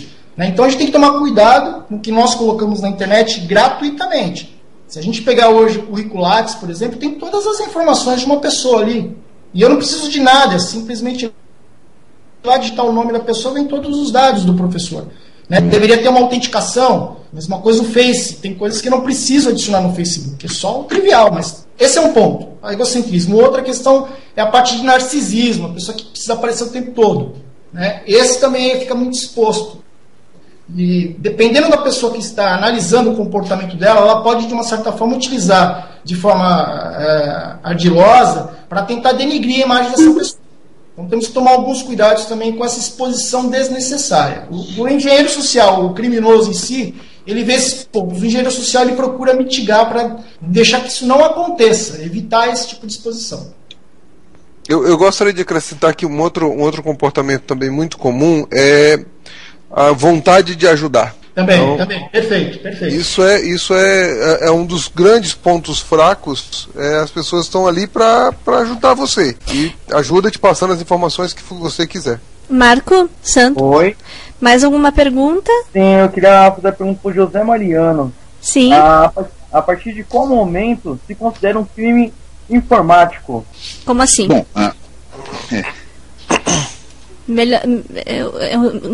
uma engenharia passa a ser um crime, isso?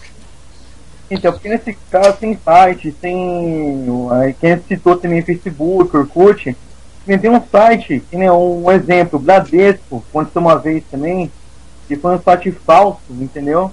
E até mesmo uma pessoa que normal identificou o site falso, entendeu?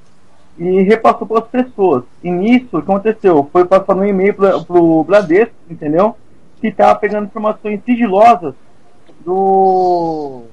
nesse caso, dos clientes. E mesmo assim o Bradesco não teve atitude nenhuma também, mesmo com o e-mail mandado para eles.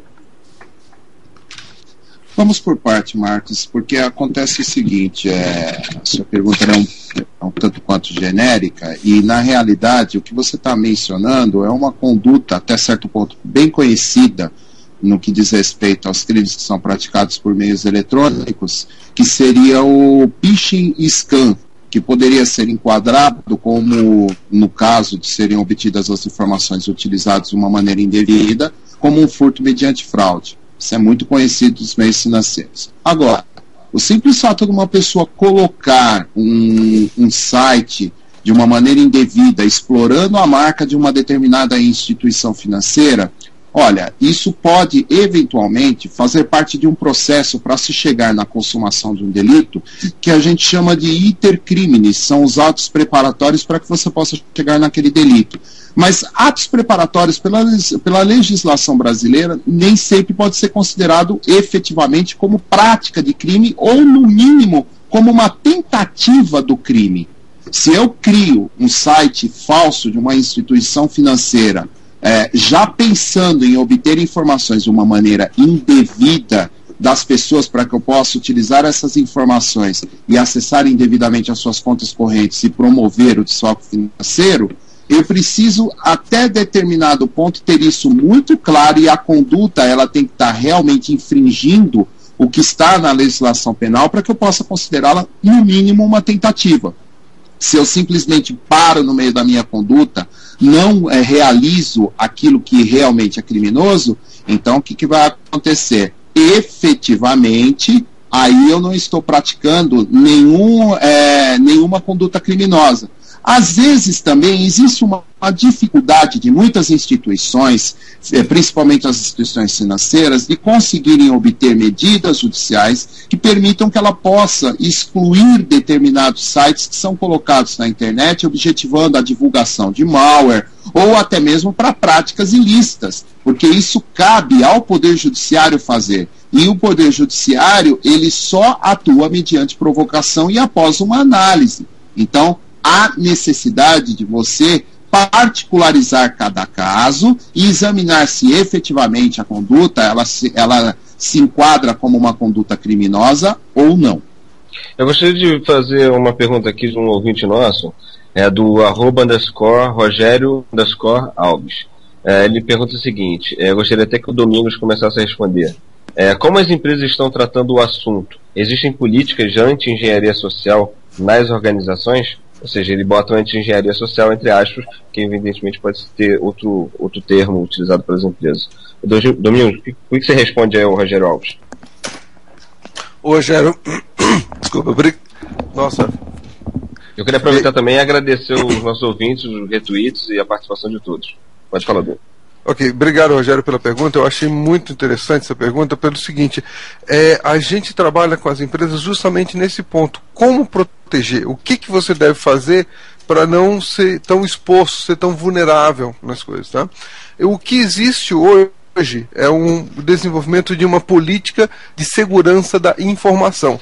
Veja bem, é uma política de segurança da informação, não é da internet, não é dos servidores, não é da rede, isso já existe. Tá? Isso você coloca firewall, você coloca detectores de intruso e tudo. É política de segurança da informação. Vai desde a hora que você gera a informação até a hora que você descarta essa informação de qualquer meio. Tá?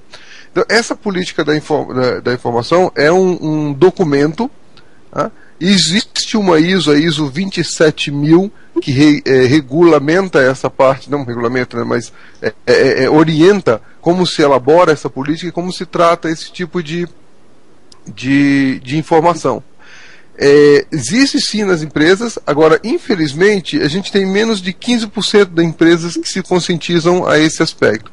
A maioria das empresas investe uma grande parte, ou a maior parte dos seus recursos em segurança na área de informática da empresa, cuidando de acessos externos indevidos, acessos internos indevidos e a parte da rede em segurança. Não que não seja necessário, mas uma parte de dinheiro também precisa ser alocado para que ele possa fazer parte da segurança da informação além da coisa. Né? Isso é o que a gente chama de política. É um documento, assim como você assina um documento que você entra na empresa de que você não pode, você vai cumprir determinados horários, assim, você precisa assinar um documento, se encontra isso hoje em muitas empresas, que diz o seguinte, os recursos da empresa são para uso da empresa, a informação da empresa ela é confidencial.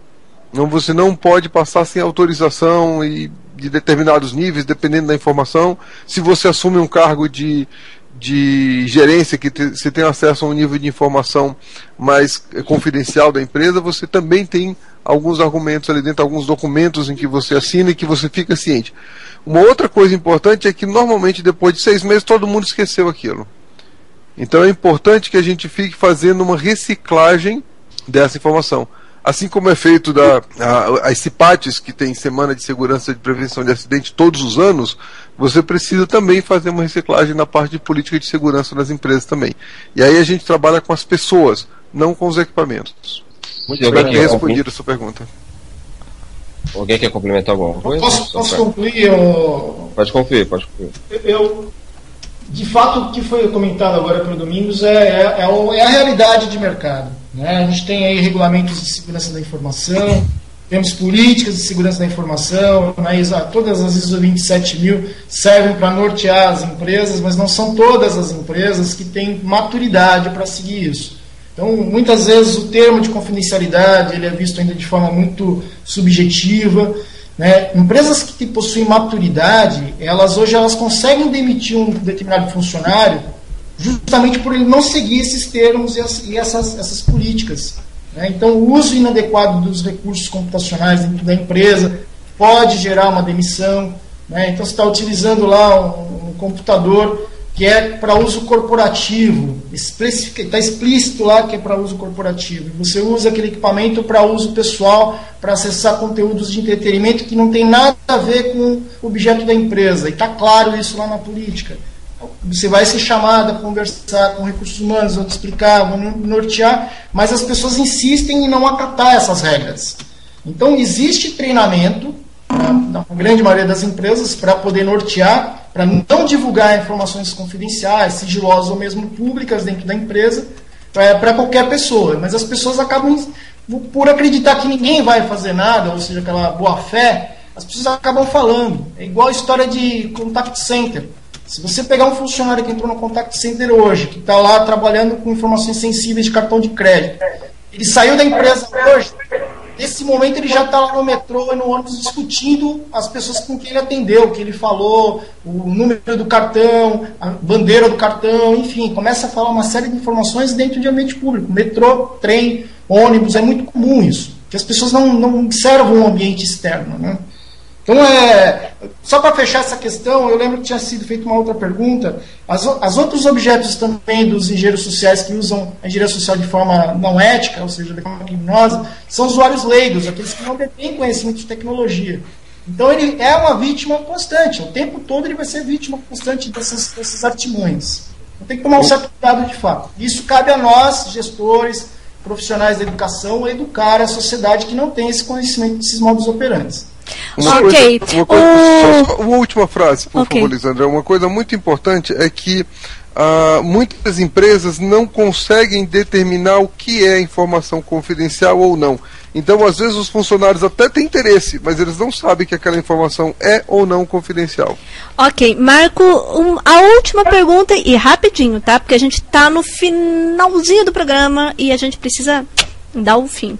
Vamos lá, Marco. Lissandra, muito obrigado novamente. Obrigado pro pessoal que me tirar minhas dúvidas.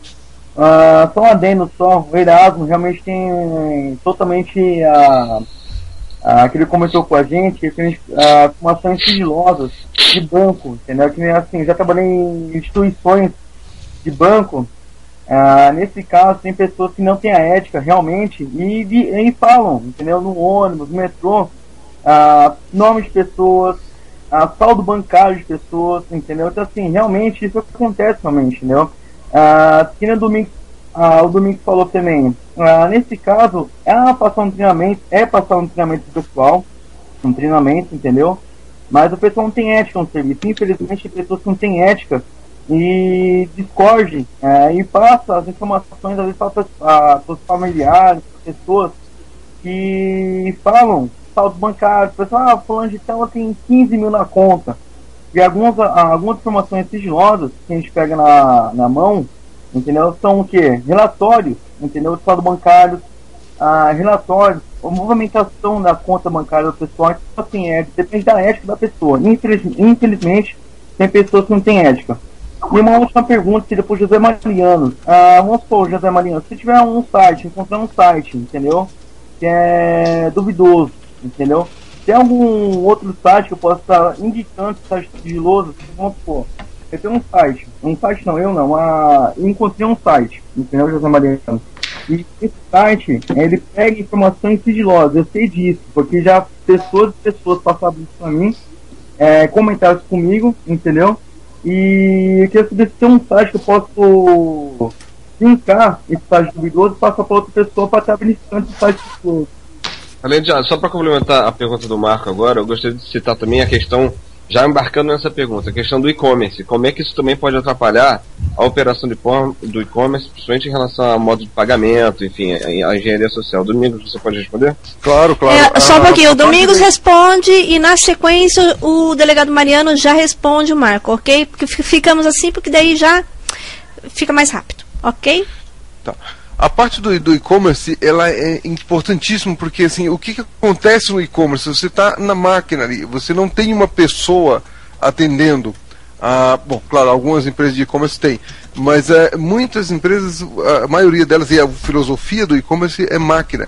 Então isso daí não entra a engenharia social.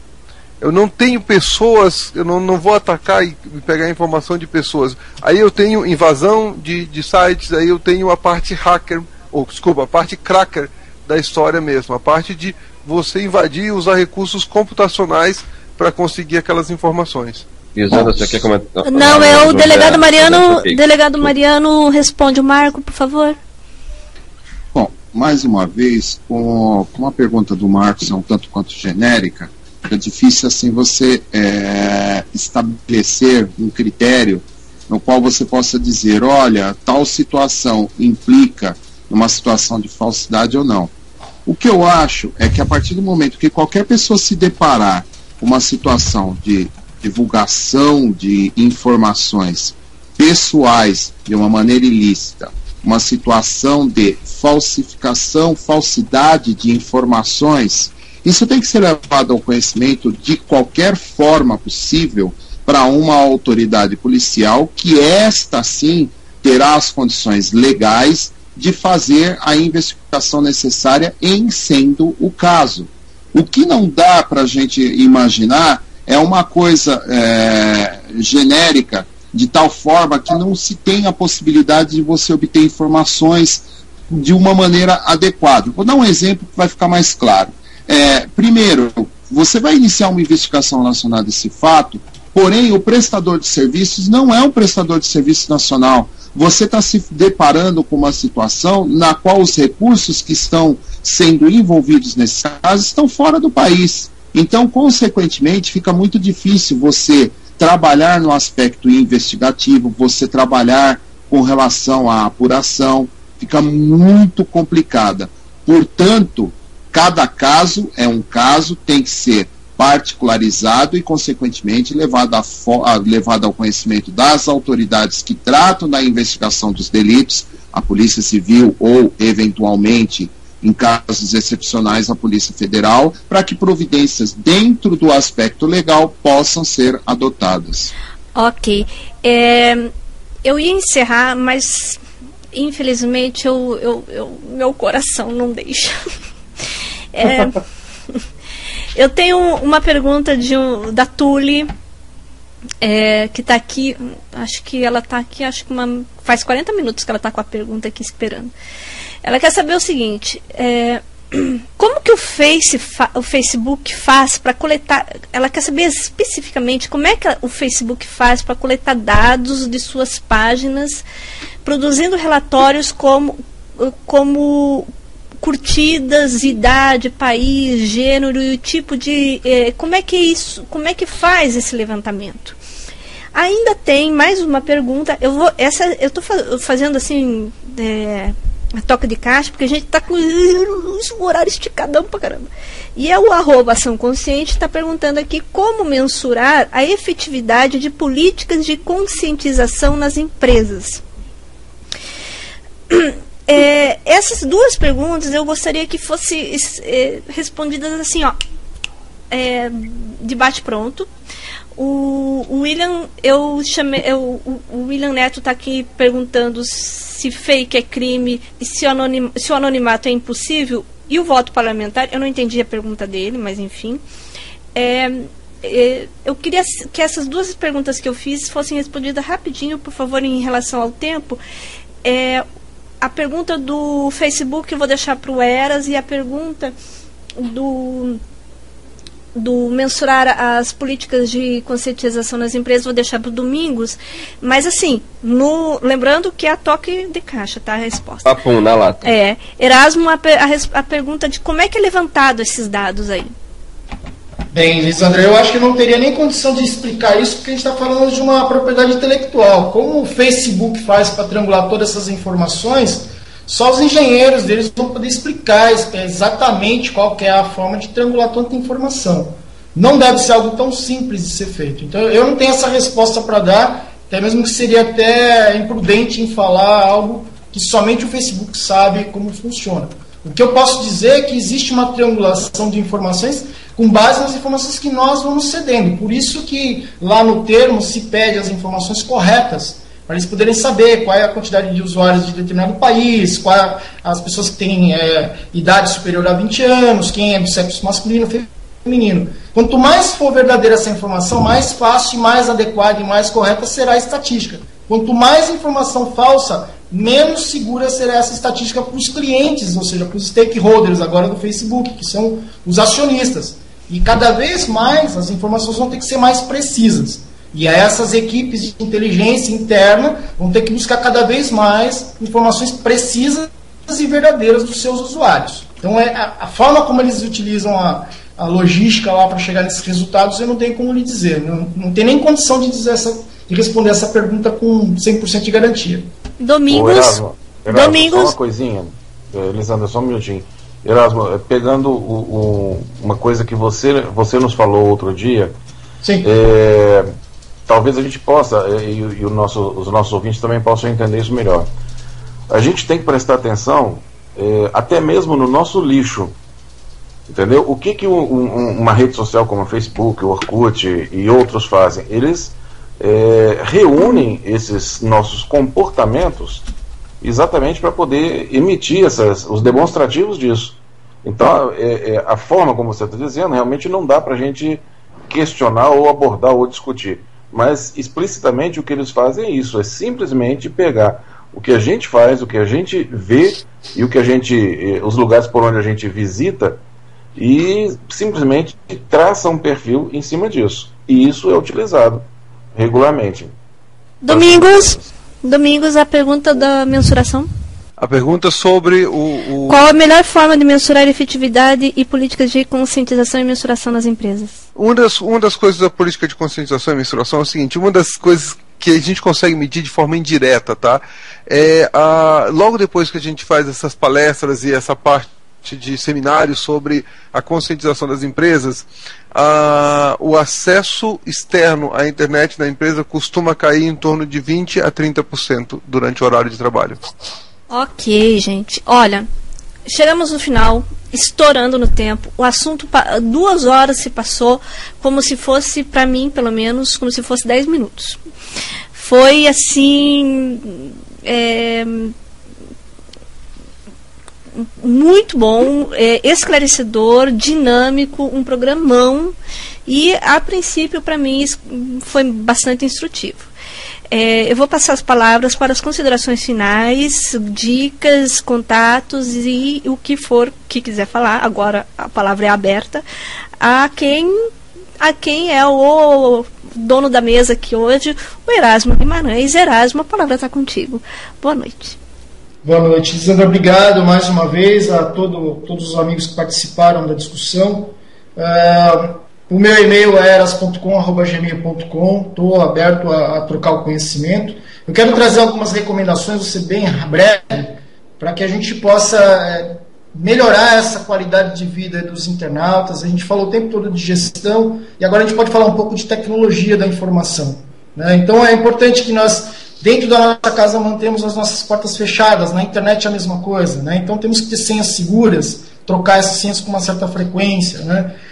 Não confiar em qualquer local onde você vai. Ninguém passa cartão de crédito em qualquer lugar, então saiba onde vai passar o seu cartão de crédito, tenha certeza que aquele local é de fato legítimo, né? Buscar educação o tempo todo. Não dá para nós acharmos que nós não vamos ser a próxima vítima de criminosos. Então buscar sempre educação.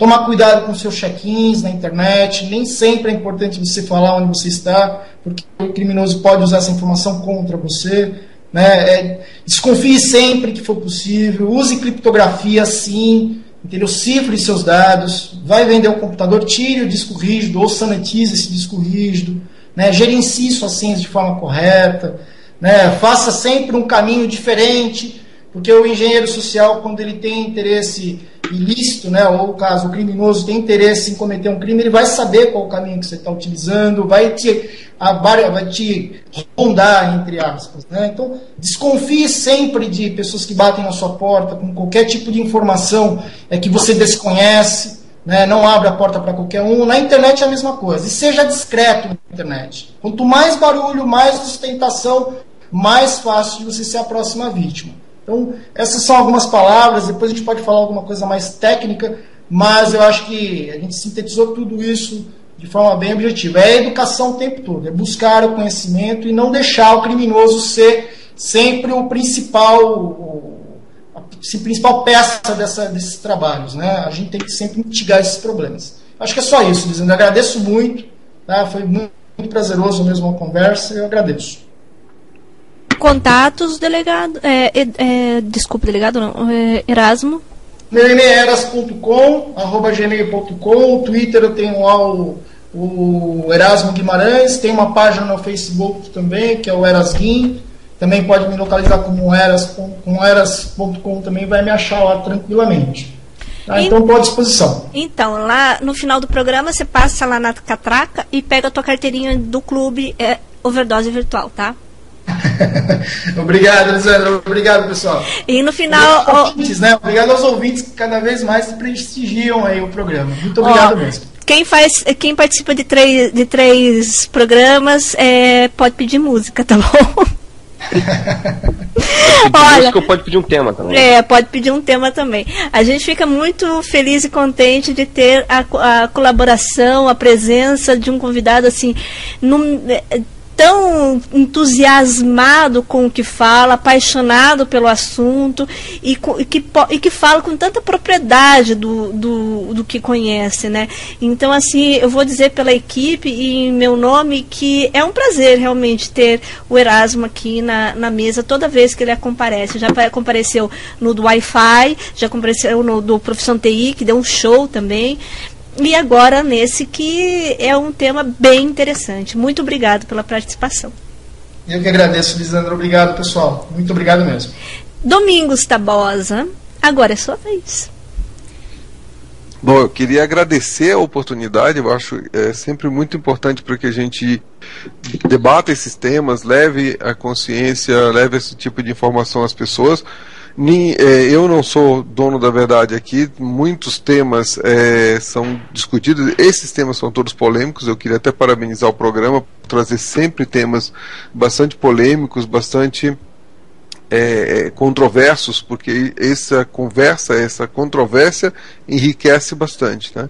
Então eu só tenho a agradecer a oportunidade. Tem o meu contato D Tabosa, D de Domingos Tabosa, @i9bra de Brasil.com.br. Muito obrigado. Domingos, eu também fico feliz de você ter vindo. Faz tempo que eu estou tentando te achar aí nas redes para a gente marcar esse programa. Que bom que hoje você conseguiu comparecer. Hoje é só o primeiro, né? Quem sabe você chega aí no terceiro como o Eras e ganha carteirinha do clube. Muito obrigado, foi realmente um prazer. Boa noite a todos. E agora o delegado, vamos ver se a gente sai protegido ou sai preso daqui. O delegado José Mariano de Araújo Filho está aqui, a palavra com o doutor. Por favor, suas considerações finais.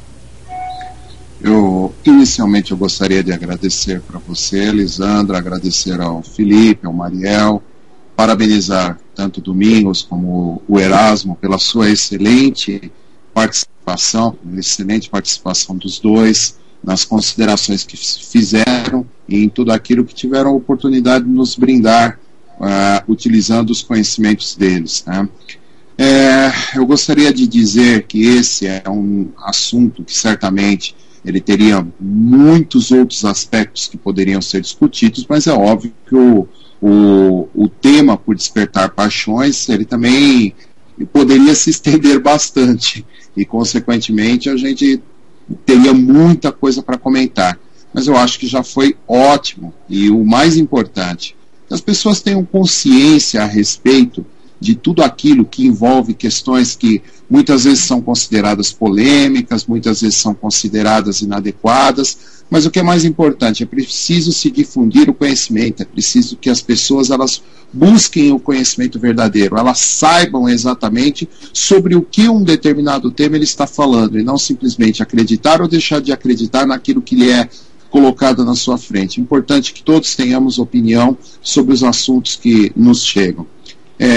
Eu gostaria de deixar à disposição de todos que estão nos ouvindo, eu mantenho um blog no qual eu procuro trazer uma série de considerações sobre a minha área de especialidade, que são as investigações dos crimes de alta tecnologia. Você pode acessar todo o material que eu disponibilizo, todas as informações relacionadas a esse tema, ao tema de crimes de alta tecnologia, através da URL mariano.delegadodepolicia.com.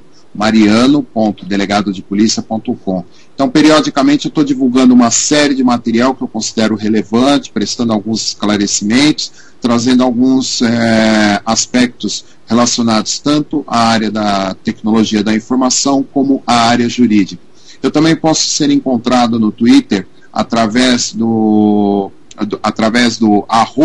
@digital_crimes.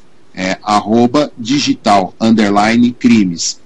Lá também, dentro das características do Twitter, eu interajo com uma série de pessoas e trago algumas informações, principalmente a respeito dessa área de segurança da informação. Como eu disse, estou extremamente feliz em poder participar com todos. Desejo a todos vocês, meus queridos amigos, uma noite sensacional e, mais ainda, uma semana maravilhosa. Muito obrigado. Ok. Eu agradeço especialmente o delegado, e parece que a gente não vai ser preso hoje. O delegado, o blog, o site do delegado é um site muito interessante. Tem muita informação lá, eu acompanho. Tem muita informação sobre FBI, sobre cyberguerra, sobre cybercrime. É um dos sites bem alimentados em termos de cyber. Se quer saber sobre cyber, vai lá. Agora eu vou me despedindo por aqui, mas antes a gente vai passar recados. O primeiro recado sobre redes sociais vai com o nosso colega Felipe, com o nosso colega Mariel, e a gente vai se despedindo também, não é mesmo, Felipe? Isso, não deixando de esquecer que você pode enviar suas perguntas, suas dúvidas no nosso Twitter, né, que é o @overdosevirtual. Coloque também, sempre não esqueça de seguir sempre a nossa hashtag overdosevirtual, ou pode participar deixando seu comentário lá na fanpage do Facebook, onde você também pode ouvir ao vivo, né? E, enfim, vou deixar aqui, primeiro eu quero agradecer as feras da participação de todos aqui. Seriam necessárias 4 horas, mas enfim, só temos 2, vida que segue. E, enfim, sabe, a Overdose Virtual é aqui, o nosso papo conecta você. Então, agradeço mais uma vez também a participação do Marco. E fica o meu contato aqui, @Felipe Labanca, né? PHILLIPI, Felipe Labanca. E, enfim, boa noite a todos e uma boa semana. Mariel?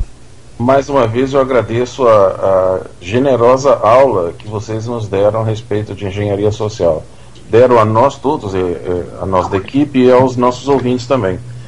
E, como o Felipe disse, acho que 4 horas seria pouco, porque na hora que a gente começa a se enfronhar um pouco mais desse assunto, surgem mais dúvidas, a gente tem vontade de colocar todas as perguntas que nos fazem, e realmente a gente precisaria de muito mais tempo. Para isso, nós temos os nossos pontos de contato, que já foram falados aí. Eu agradeço muitíssimo ao Domingos Tabosa, ao delegado José Mariano e ao nosso sócio de carteirinha, o Erasmo Guimarães. Perfeito? Eu espero que vocês possam participar conosco de outros programas com outros assuntos e possam dar continuidade a essas gostosas aulas que nós temos domingo à noite. Mais uma vez, uma boa noite, realmente uma boa semana para todos vocês. E um aviso aos nossos ouvintes: lá na nossa fanpage vocês têm como ouvir os nossos programas anteriores também. Então não percam essa oportunidade. Lá no finalzinho da página, se vocês forem descendo no final da página, tem um link para todos os programas anteriores, e todos eles são muito bons. Então, semana passada a gente falou sobre o CISPA, uma lei que está querendo aí controlar, saber, fuxicar, entrar no seu e-mail, entrar na sua vida online. O programa da semana passada está lá na nossa página, na nossa fanpage, Overdose Virtual, que você pode ir lá e curtir. Vai lá curtir a gente vai ficar tão feliz de ser curtidos por vocês. Então você também pode seguir a gente não se importa de ser seguido e perseguido por vocês, @overdose virtual. Eu vou agradecer sempre o Erasmo Guimarães, o Domingos Tabosa, o delegado José Mariano de Araújo Filho. O Erasmo passa um recado muito importante e eu vou ler aqui. Cuide de seus lixos, triture recibos, documentos, etc. Aquele ticket do cartão de crédito, não amasse e jogue fora, rasgue, picoteie ele. Não passe dados pessoais em seu currículo, como RG, CPF, endereço. Isso não é necessário. É o que eu digo porque eu sou psicóloga. E psicólogo de RH não precisa disso para te contratar. O RH, na hora de te contratar, ele pede teus documentos. Até lá, você não precisa passar esse tipo de informação. Deixa apenas e-mails e telefone celular. Verifique links encurtados antes de clicar, sempre. E leia o sítio da CAIS RNP. www.rnp/CAIS. São dicas importantes. Semana que vem a gente tem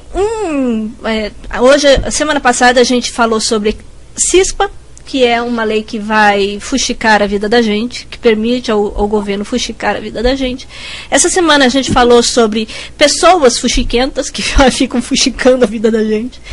E semana que vem a gente vai falar sobre adolescentes que se permitem de forma um tanto quanto displicente, vivendo nas redes sociais, deixarem-se fuxicar. Ou seja, como é o comportamento do adolescente nas redes sociais. Semana que vem é com Adriano Lima, nas redes sociais.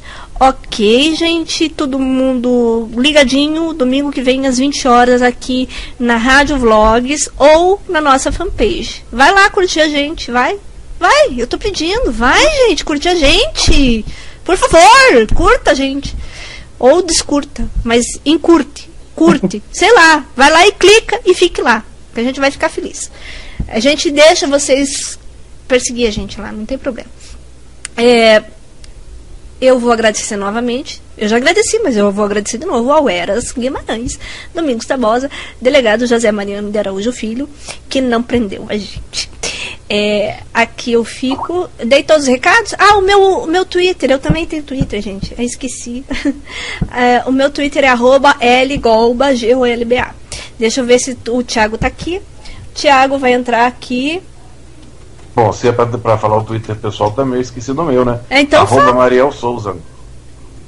Então... O Marcos quer falar, Lisa. Deixa o Marcos falar. Fale. Obrigado, Erasmo. Muito obrigado. Alexandre, obrigado pela companhia. Erasmo, Domingos, Mariel, Felipe, José Mariano, obrigado mesmo por deixar participar nessa mesa. Nossa, sem palavras, cara. Que eu tive que... O conhecimento que eu tive aqui com vocês foi incrível. Muito obrigado por deixar participar dessa conferência muito boa. Então agora eu vou colocar a música.